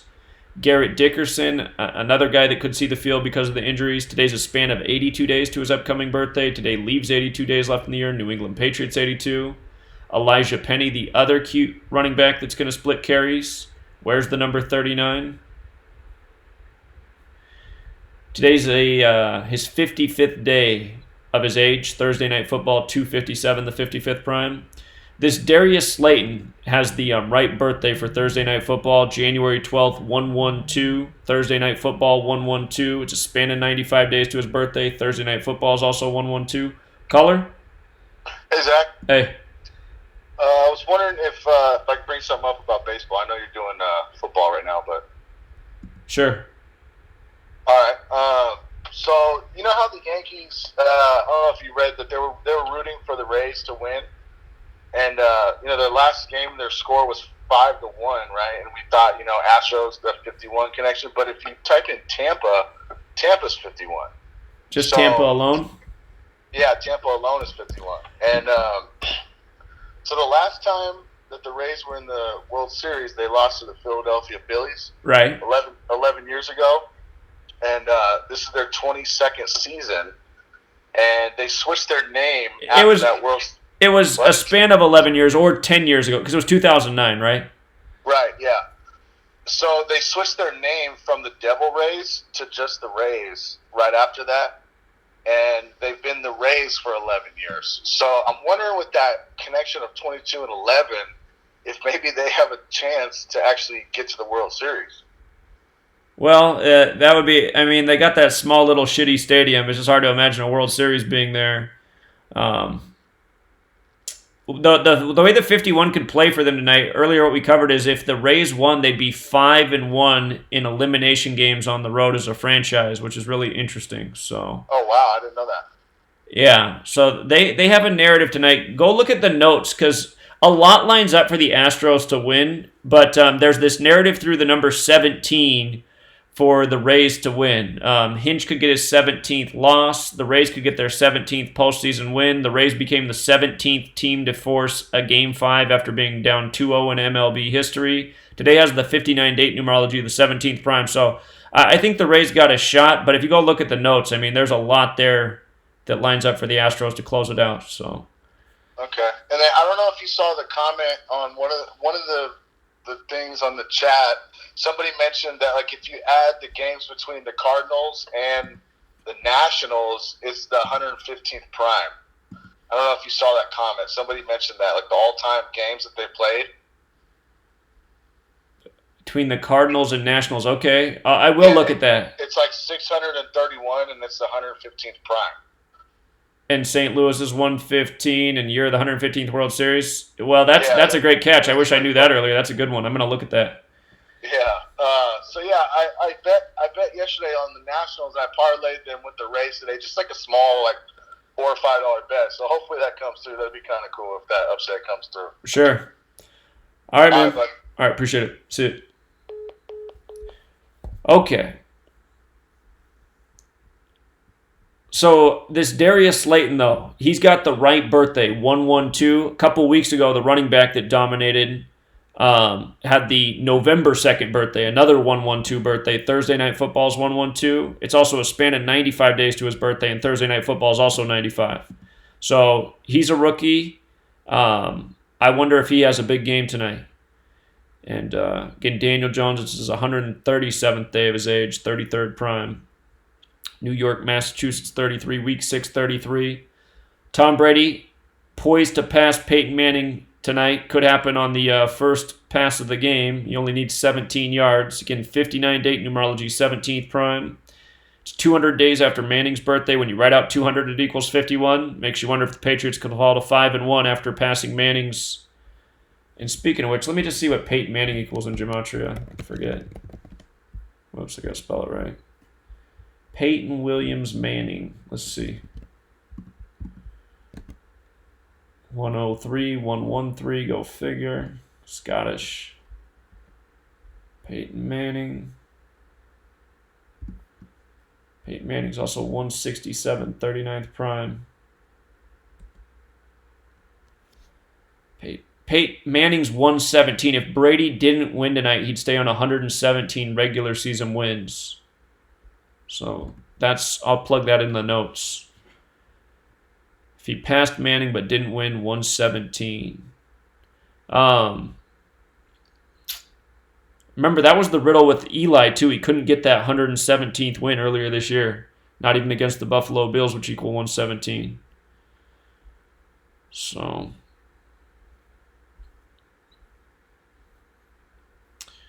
okay, the big key stats for tonight's Thursday night game. I'm going to give you the Patriots narrative to win, and then all the things that line up for a Giants upset. If the Patriots win, they'll be 3-3 at home versus the Giants. New York's 33, Massachusetts is 33, Tom's 33, week 6 is 33. If the Patriots win, they will win their 8th straight regular season game. We've seen the streaks of 8. They've been money in the bank for us. Last week, they were 3 for 3, including 2 big upsets. It's hard to go against those streaks at 8. The Patriots can win 8 straight regular season games. And if the Patriots do win, they will be 6-0. I'll just write for season instead of at home. Patriots can improve to 6-0 for season. Gillette Stadium, where they play, equals 60. They face the New York Jets next week. New York Jets is 60. And again, it's the Patriots' 60th season. So those are the narratives for the Patriots to win. Now the narrative for the Giants, which also keep in mind today leaves 82 days left in the year. New England Patriots 82.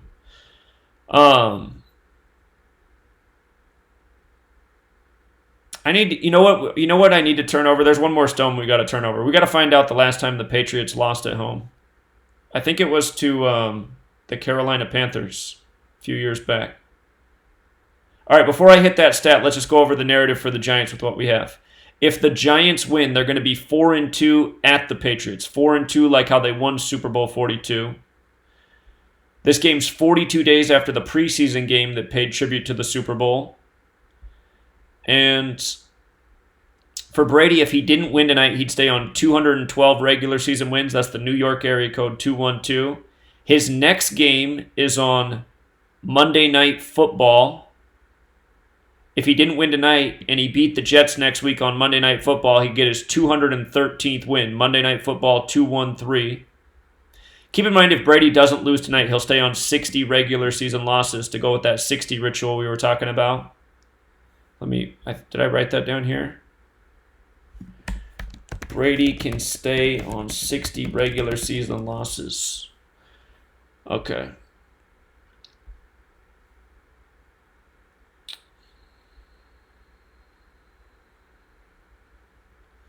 Okay. So again, if Brady doesn't win, though, it sets him up to get his 213th win on Monday Night Football. Brady's 3-1 versus the Giants in the regular season. A loss would make him 3-2, big NFL number. A win would make him 4-1, big Super Bowl number. So, all-time, he's 3-3 versus the Giants. And that reminds me that Giants does equal 34. It's 25 in the most pure, plus 9 with the S rule, so it's also 34. If Brady lost, he'd be 1-2 at home, like he wears number 12. And also, what could go against Brady in his stats? If he lost, he'd get his 25th home loss all-time. Giants is 25. He'd also get his 71st all-time loss. New York Giants 71. If he didn't lose, he'd stay on 70, and Giants is 70. If he lost today, he'd get his 61st regular season loss. It's the 283rd day of the year, which again reminds of the 28-3 comeback in Super Bowl 51, like how he could fall to 5-1. But 283 is the 61st prime, could get the 61st regular season loss. Let me just plug in this note about 283.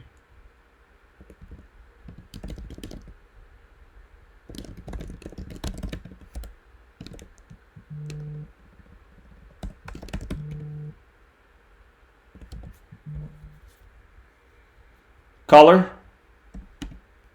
Yo, Zach, what's up, man? What's up? Chilling, man. How about them Cardinals, bro? Yeah, looking good. Looking good, man.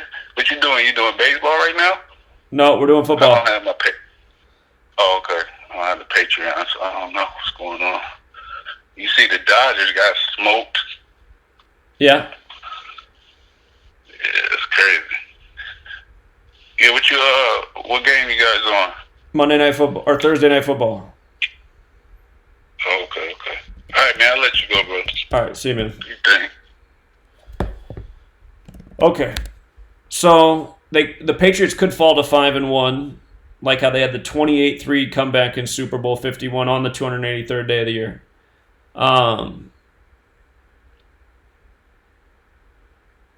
So did I hit all the key stats there? And then the Thursday night stats are the other crucial thing here. They're making a point about how Daniel Jones is the 25th rookie quarterback to face the Patriots, like how Brady could get his 25th all-time loss. Giants is 25. Daniel Jones, the Giants QB. Patriots are 12-0 against rookies at home. They could improve to 13-0 because TNF's 13. But these are the incriminating stats that go against the Patriots. They're 13-6 on Thursday. Where did I write all this stuff at? Okay. If they lost, they'd become 13-7, like 137, the 33rd prime. I forgot to write that week 6 equals 33. So they could fall to 13-7. It's Daniel Jones's 137th day of his age. Belichick could fall to 13-4 on Thursday Night Football. Vesica Pisces equals 134, the shape of the football. And Brady is 11-1 on Thursday Night Football. He could fall to 11-2. Thursday Night Football is 112. So there is a lot here to support a Giants upset. Absolutely. It's just you have to go against the 60 riddle and the 8 straight. So that's why I said if you're going to take the Giants upset, definitely don't bet the house, but the narrative is there for the upset. Caller? Yeah, Zach. I just double want to correct something. You said the last time they lost was against the Carolina Panthers, right, at home? I got to look it up. I'm trying to remember who it is. Okay, so I double checked. It was the Carolina Panthers. So they won 15 in a row at Gillette Stadium. So that looks like 5-1 to me. They've won 15 in a row at Gillette? Yeah. Okay. What year was that they lost? Was it 2017? 2017, yeah. Okay. I want to pull up that so we can all look at it. And I want to measure how many days it is. All right, I'll tell you the day it happened. It was It was early in the season, wasn't it? Yeah, October 1st, week 4. October 1st, 2017. Okay, I'm trying to... Oh, wait, that's 2000. What's going on here? I'm trying to get the game up. Yeah, I had trouble trying to get the game up, too. I just ended up going to Wikipedia and typing in 2017 Patriots. All right, let me see. Here we go. Where's the schedule? Come on. All right, well, I'll let you look at it. All right. I just thought it was interesting. It's 15 in a row and not 5 in one thing, so... Right. The thing about winning 16 in a row is just how it relates to Patriots, right? Because Patriots is 53, the 16th prime. Yeah, that's the tricky thing also. That's why I was kind of calling you to try to see, get a read off of you and what you think. Yeah, I'm going to measure and see how it all lines up here. I'm going to do it right now. All right, thanks, man. Appreciate it. All right. Is there a relationship with the Panthers and the Giants? Brady's played both of them in Super Bowls. Okay. It shouldn't be this hard to get the regular season schedule. All right, so there it was. They lost at home 33-30, 63 points. Last year they were undefeated at home. Okay, so October 1st, 2017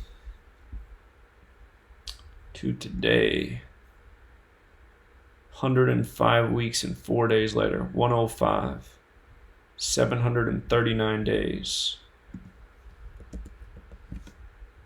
739 is the 131st prime, which is a number that connects to Super Bowl. So, is it all about the Super Bowl 42 tribute? Again, if the Giants win, they're going to be 4-2 at New York. Let me write this down. Patriots' last loss at home was October 1st, 2017 to Panthers. 739 days ago. 131st prime. Super Bowl equals 131.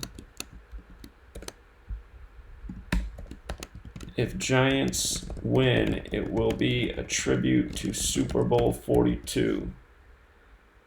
Okay.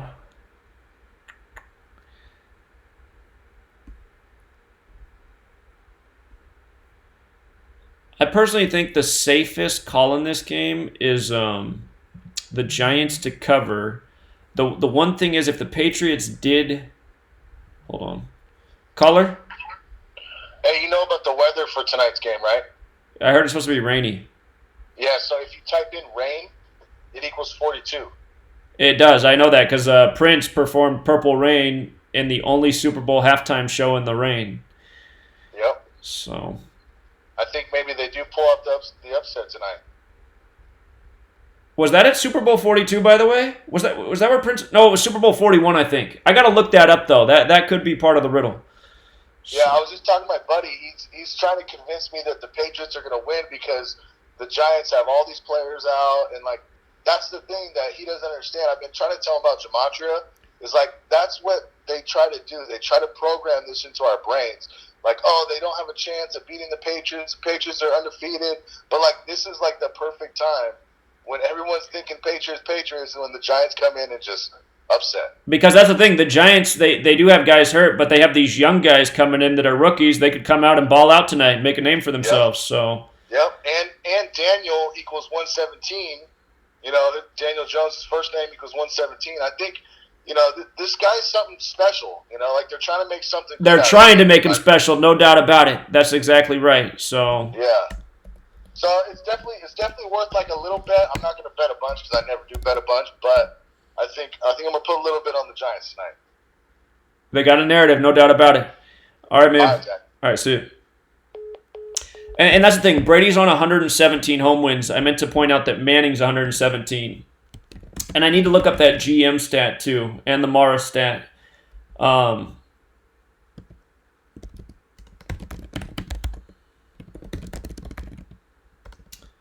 I could see the joke of him staying on 107. God, okay, think about it that way. Now my brain's starting to warm up here. It only took 5 hours. But think about it. He's going to pass Peyton Manning, right, in yardage? And who did he lose to in Super Bowl 42? His brother Eli, right? And Manning's 117, and he could stay on those 117 home wins?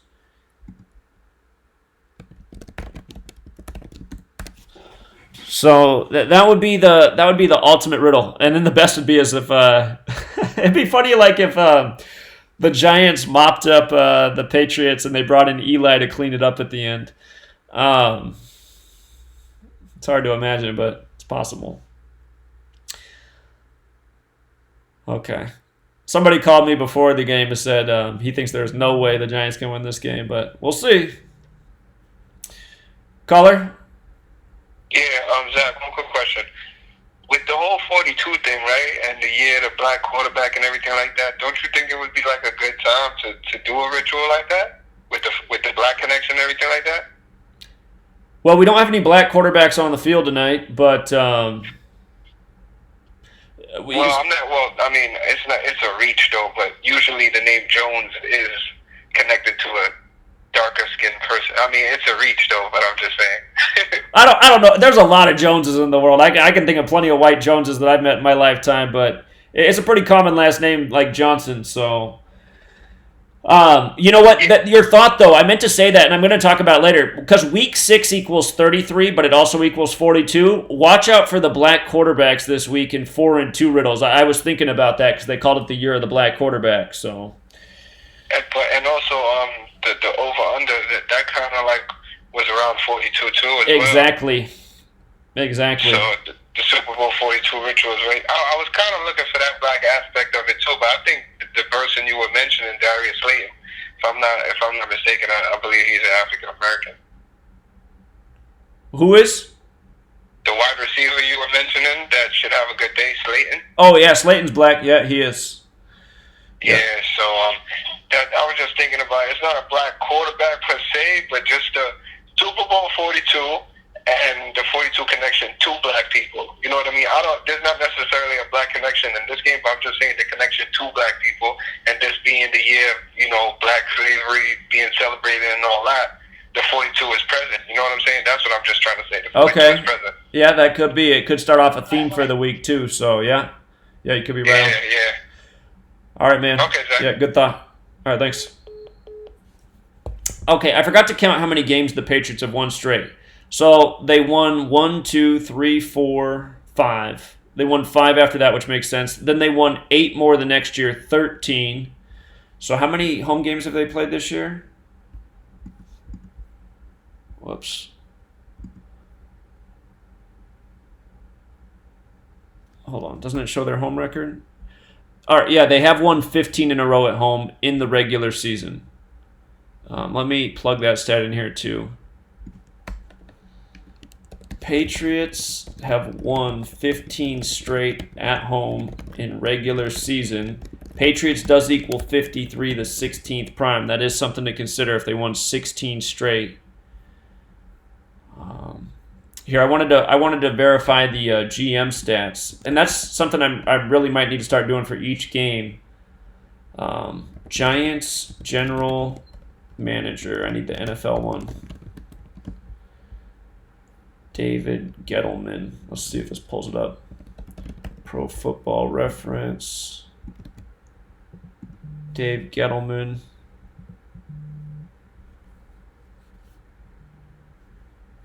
Caller? Back if you get a chance, perhaps if you can measure when the Giants handed the Patriots that first defeat, and they went 18-1 in the Super Bowl up until today's game. Wait, hold on. Okay, they beat them in the Super Bowl to make them 18-1, 181 the 42nd prime, Super Bowl 42. But what are we saying to do? From that date up until now, to see if there's anything there. Oh, from the date of the Super Bowl, February 3rd to today? Yep. I did look at that earlier, and I didn't see anything in it. Nothing there. Let me do it one more time, just in case I missed it the first time. But it was February 3rd, 2008. It's 609 weeks and 4 days later. 4,267 days. Let me see if 4267's prime. It's not. Yeah, nothing jumped out to me about that. So yeah, I'm gonna run over the GMs real quick and see. And the owners. I see that. So what's funny about the Giants GM is he was the manager of the Panthers in 2017, the last time the Patriots lost at home. And That's right. If he won today, he'd get his 59th win on the 59 date numerology and stay on 42 losses. Oh, perfect. Very nice. Yes, that's great. Yeah, it's pretty funny. Yeah. You got anything else? Oh, one more thing. I was wondering, I didn't see it. Maybe I overlooked it. It's a lot of notes. Did we get the Patriots? I think they've got a winning streak on prime time. Did we get that? If you want to look that up for me while I'm running through this, that would be great. Okay, let me see if I can look that up. I'm going to have to hang up. All right, yeah, no problem, man. If I can get it, I'll call back. All right, sounds good. See you. Okay, so Giants GM is 58-42-1. He was GM with Panthers when they beat Patriots at home. 59 date numerology. Super Bowl 42. So he could become 59-42. What are those? Speaking of the Black History call from a couple of calls ago, there's your Black History numbers, 59-42. It's interesting. Let's see, John Mara, Giants. So Mara could get his 118th win and stay on 112 losses. Patriots 118, Thursday Night Football 112. That's pretty interesting. Giants owner can get 118th win and stay on 112 losses. Patriots equals 118. Thursday Night Football equals 112.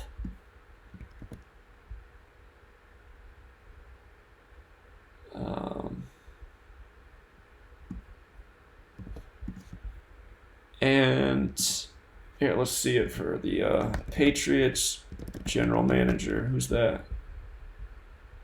Bill Belichick's the general manager too?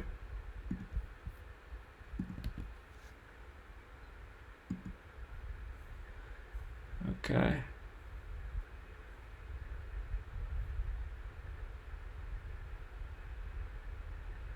Next one's 231, the 21st triangular number. All right, and then Kraft. Let's see what Kraft's on. Kraft's next loss is 122. Next win's 285. I don't see the numbers aren't as interesting with them, but wow, the Giants GM is perfect. And again, if Shermer didn't lose the coach, he'd stay on 37 losses. Patriots 37. Who do the Giants play again next? Cardinals. If they lost their next two games, they'd get to 39 losses. New York and Arizona's 39. And then they'd face the Lions. I think Lions got the 39 connection too. No, they don't. I'm wrong about that. Plug in this note about Shermer. If Shermer lost next two, he would have 39 losses versus Arizona. Arizona equals 39. New York equals 39. Again, okay. So, again, I really want to encourage people not to go out and bet a huge amount on a Giants upset because you see the ticket and you see how much it'll pay. Just like a couple weeks ago, we saw that there was a narrative there for the Jets to possibly beat the Patriots. Not the Jets, the Bills. No, not the Bills. It was the Jets. But I said it's unlikely. We think Brady's going to start 5-0, which he did. Hold on, we got a call here. Caller? Detroit has the 37 connection. Shermer? Oh, Detroit does have the 37 connection if he won his next couple games and stayed on 37 going into Detroit. That's true. Yep, Detroit. And then in Kraft. You went over Kraft already? What did you see with Robert Kraft? I didn't catch anything there. I think he has 135 losses. 121. Oh, shoot. Okay. I messed up then. Okay, got it. Yeah. All right. See you, man. Okay. That is true. If Shermer won his next two games,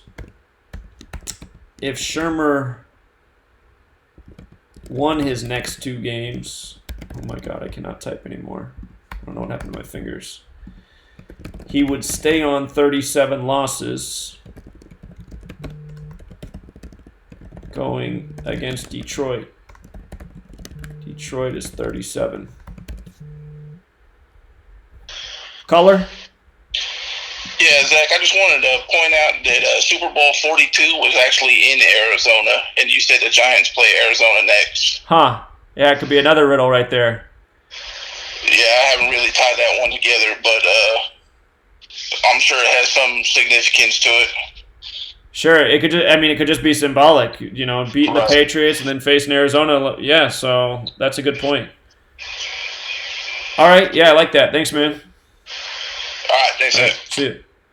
Caller? Hey, I noticed something with the Patriots record on Thursday Night Football. Right now, they're 13-6, right? That's right. So if they lose, they're 13-7, like 137, the 33rd prime. And it's Daniel Jones' 137th day of his age, right? Yeah.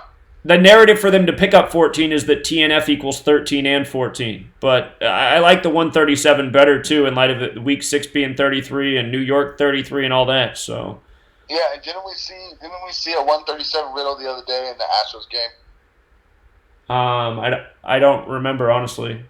Something about Tampa Bay equals 137. Oh yeah, that's what it was. Verlander got his 137th loss all combined against Tampa Bay 137. That's what it was. Yeah. So I think that's kind of strong, huh?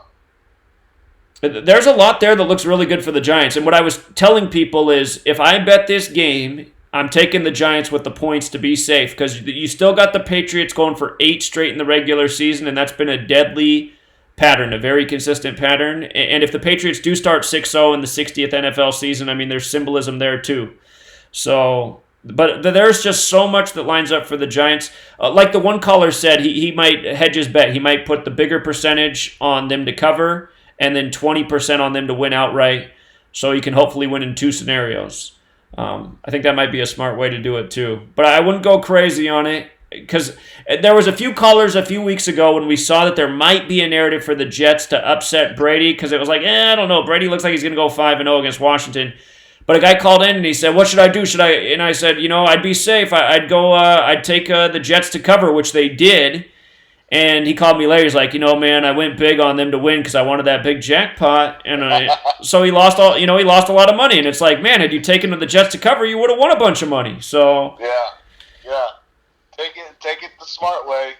Don't get greedy. That's what I'm saying. Be the tortoise, man. Don't try to become a millionaire today. Just stick with the logical game plan. Again, if you have this knowledge, you have a big edge in gambling, and if you're conservative each day, you're going to slowly build, and that's the way to do it. So what is the points line, by the way? Patriots are it's climbed since the beginning of the week. New England's now a 17-point favorite on the 59-date numerology. 59, the 17th prime. So they have to win. So Patriots have to win by 17 to cover. Wow, I think that's a good bet to take the Giants with the points because it's going to be raining. It's going to be a close game, probably a defensive game. And, you can wait because it's not game time yet. I have a feeling that the public's going to put more money on the Patriots covering. This might climb to 17.5, and if it does that, I'd feel real good about them covering because it would make sense if the Patriots are going to win by 17. So yeah. If you can get something, I'm feeling pretty strong for the Giants. I'm not going to bet a lot. I'm going to bet a little bit though. Sure, and that's one other thought. If you are on something that you can buy a point, if you could buy the to get it to 18 or 17.5, I'd feel better about that because I think if the Patriots do win, winning by 17 would be symbolic. So. Yeah. All right, man. All right. Yeah. Take care. The Giants won Super Bowl 42 with 17 points. 42, they won with 17 points. Caller? Hey, Zach. Hey, it's Big D up here in North Dakota. What's hey, up, I man? just wanted to call and tell you thank you. You were right on that hockey last night. That was awesome. Well, on 2 of the 3, I was right. The one I got wrong, but are you saying the Montreal where they lost in overtime? No. I'm saying about the hockey, the 3 hockey games. You're on all 3. No, if you won on all 3, you did a good job of ignoring me on one game. I got 2 out of 3 right. Yeah, I did the Canucks, Flyers, and the Saints. All right, well, I'm glad you took the Flyers, man, because I was thinking they were going to lose in overtime. So good on you. The Flyers, and but it was funny because it was the Canadians and Saints game. It got to 3-4, and I'm like betting like point wise, man. I'm putting money down that the Canadians will hit it again. Will it be the next goal? I just hit $10-20 bets last night, and I was just shy of $100, but it was classic, dude. I lost on the Dodgers game, but I won on the Cards. Yeah, well, congratulations, man. Glad you won some money. Classic, dude. I was like this. I was wanted to call you last night at midnight. I was like, I gotta give a call, man. This is fucking too cool. Well, good job, man. Appreciate it. Thanks, Zach. Yeah, you're welcome. Thank you. Yeah. That's funny. I didn't go 3 for 3 in hockey, but the way he read my notes, he liked it for Philadelphia because I was leaning towards Philadelphia maybe becoming 1-0-1. We talked about how they were on 101 regular season losses, so that must have been what caught his eye against the Devils 26. Anyway, Giants and Patriots again. To me, if I'm betting on this game, I'm taking the Giants to cover. Hey, if you really like the Giants upset narrative and you just want to win more on the money line, by all means, be my guest. The riddle's there. But again, don't go out and bet the house. It's never smart to bet the house, you guys. Try to build a little bit day by day, and then when the days come through where there's like 8 awesome games, that's where you can make a bunch in a day by not betting a lot. Caller. Yeah, I think there's a good opportunity that line goes up to 18 and hopefully drops a half a point. So we have an 18 and 42. I think that would signal the end for the Patriots. Very good win for the Giants. And then another thing that we can look up is who's refereeing the game tonight and see what the number is. I'll do that for one last thing. The ref. We can check that out real quick, and then I'm gonna take a break, and then I'm gonna come back and put up hockey notes. So. Okay, cool. 18 and 42. I think that's the signal. Okay, man. Appreciate it. Yep. All right, see you. Okay, let's see who is officiating tonight.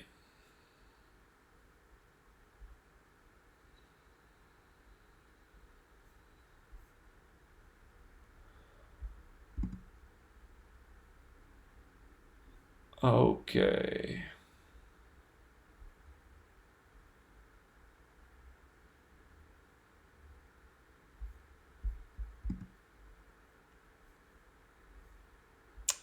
Brad Allen. Let's get his jersey number first of all.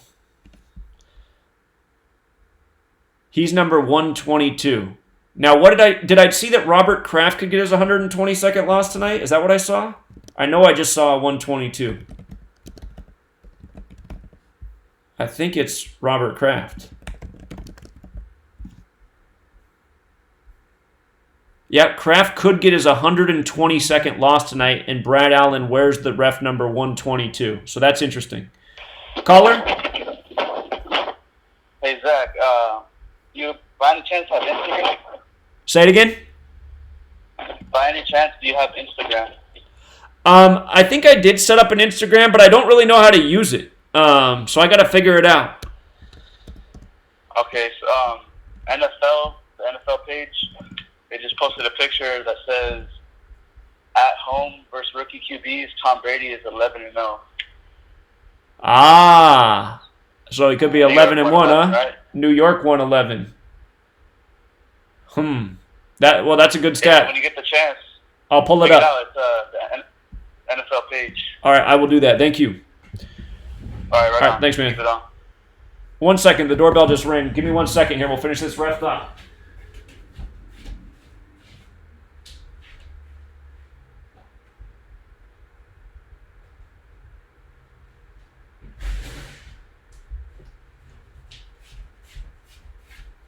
Okay, somebody left a package. All right. NFL Instagram, huh? Let's check that out.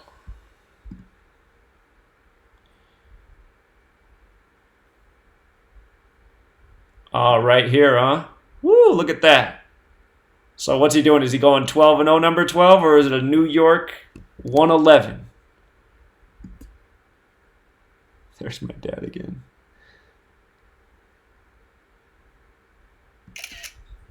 Okay. All right, let me plug this one in real quick.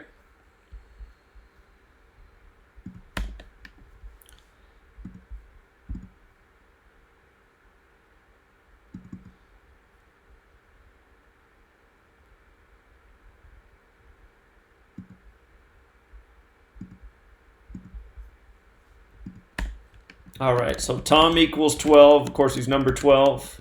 New York equals 111, though. All right, so the ref, I was just saying, Brad Allen, number 122. Kraft could pick up a 122nd loss with this Brad Allen on the field. Let's run his gematria real quick. Brad Allen's 33, big number tonight. But remember, either team can get the 33 tribute. Giants can become 3-3 on the season, or the Patriots can become 3-3 at home versus the Giants. Brad Allen equals 33. Both teams, New York and Massachusetts, is 33. All right. What? All right, let me try this another way. Brad Allen stats. All right. Patriots. He's been a referee from day one, huh? Never a line judge. All right. So since 2014, 1-0 with the Patriots, 2-0 with the Patriots, 3-0 with the Patriots, 4-0 with the Patriots, 5-0 with the Patriots. Huh. Okay. 5-0. Patriots are 5-0 with Brad Allen. The word giant is 51, or they can become 6-0 in this 60 ritual. Caller? Back, if Brady loses, we've got a 112, and then we got a 111. So if the Astros win tonight, that sets up New York and Houston, right? Right. And then wouldn't it be fitting on Tom Brady's first loss at the age of 42 comes against the Giants? Say that one again? He's 42 years old, I believe. So his first loss comes against the Giants. That'd be pretty fitting. Yeah, Brady's 42 right now. Yeah, that is true that he's 42 years old. That is true. Yeah, that's a good point. We got a lot of 42s stamped all over the place. His first loss against his kryptonite, the Giants. Yeah, that's a good point at age 42. That does make sense. Yeah. Yeah, I just wanted to point that out. All right. Appreciate it. Thanks, man. And then I'm glad we did that to the referee, because that could be huge. Yeah, indeed. All right. Thanks, Chris. Yep. See. All right. So, Patriots are 5-0 with this ref. Again, part of the Patriots narrative is to do the whole 6-0 60 thing because it's their 60th season, Gillette Stadium 60. The singular Giant is 51. Let's see what this guy's done with the Giants. Okay, 0-1, 0-2, 1-2, 1-3, 1-4, 1-4. So not as impressive. How come it shows 6 things, but it only comes up 0-1, 0-2, 1-2, 1-3, 1-4. Oh, because of that down there. Color? Yeah, Zach. You said Robert Kraft could pick up his 122nd loss, right, Zach? Right. That's like a remix of the 212 area code.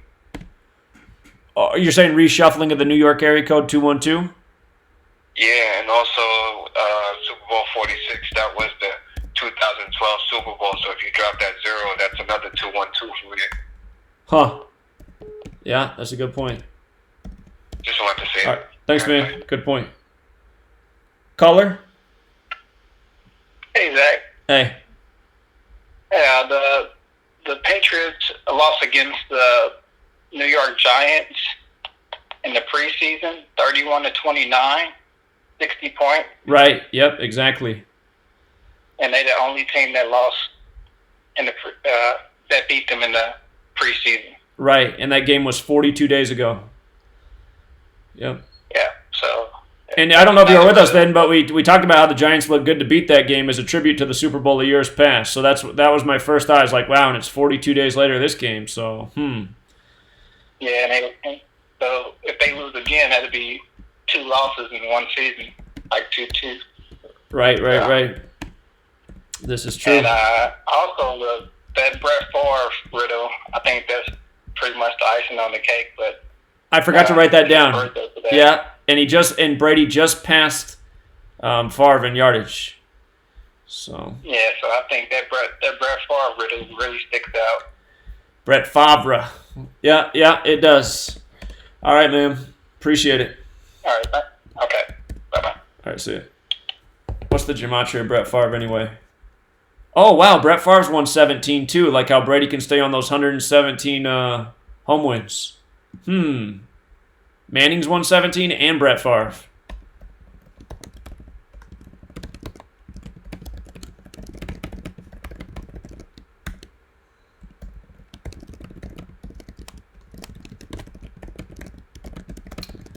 It's just amazing how all of this shit can line up like this, man. It is just... It's crazy. What's Brett Favre's full name?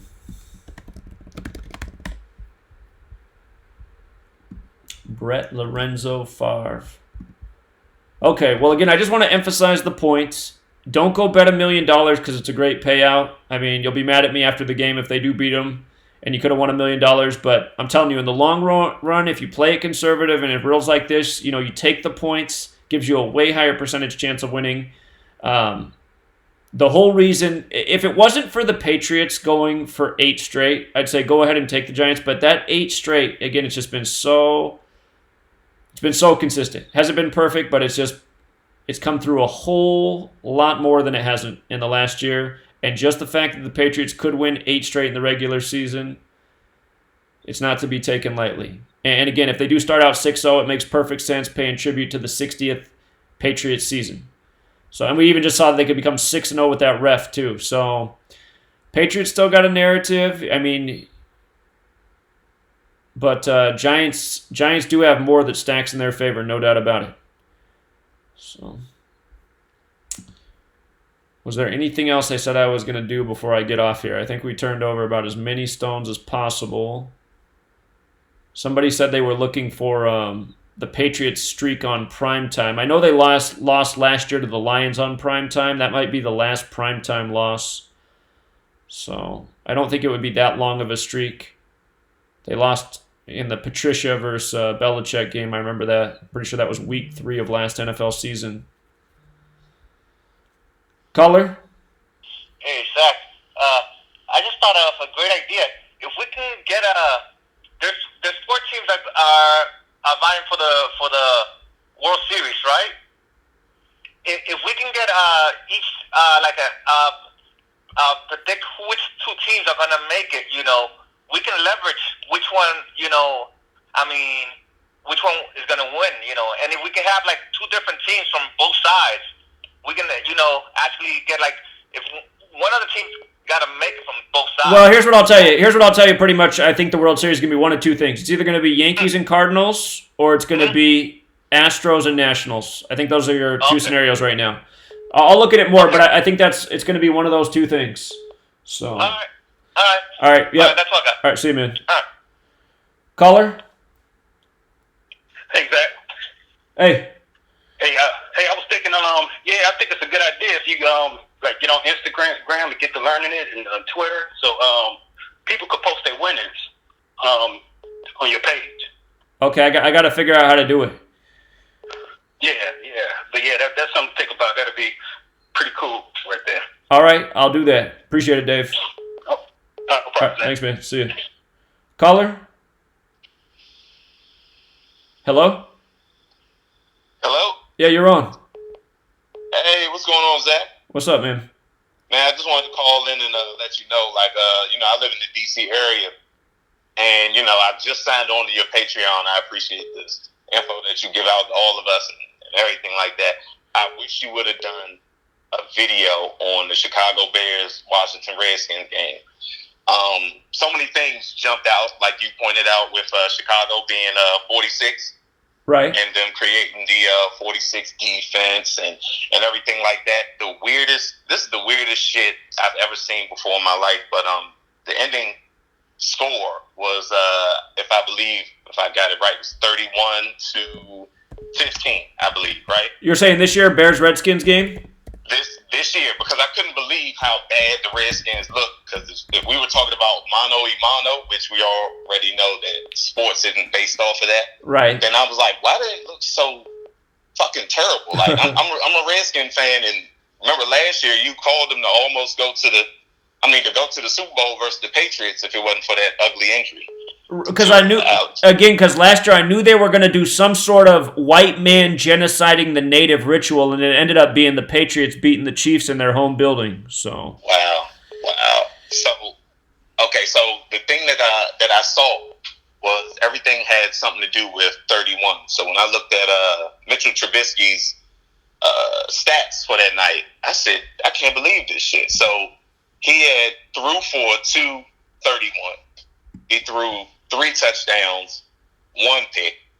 He ran, what was that? I think he ran 1 time. Did you say that he had 31 attempts? He did have 31 attempts. He did. I'm looking at it right now as you go over it. Now, here's what blew my fucking mind. The stat that threw me for a loop was the first interception. The first score in that game was Clinton Dix. Right? I knew the game was over when that happened. I said, "Oh, this game's over." Yeah, it looked. I was like, "Wow, this is crazy." Because used to play for the Redskins. And think about how sick that is. Think about how sick it is that a guy's named Clinton Dix in Washington D.C. Like I was telling people back then, I was like, "How do you not think they're farming these dudes and naming them accordingly?" Bill Clinton, his dick getting sucked by Monica Lewinsky. Man, that was some crazy shit. But the craziest shit was, I typed in. This is crazy. I typed in right? Right. And I believe it was out of the 4 ciphers, 18 came up 3 times, right? Taylor Gabriel, the wide receiver that plays for the Chicago Bears, scored 3 times. Huh. He wears number 18. I said, are you fucking kidding me? If you go back and look at the Clinton Dix pick 6, it was a 37-yard pick 6. And actually, 37-yard pick 6 are pretty common. You'll notice that pick 6 equals 37 in the most pure cipher. Wow.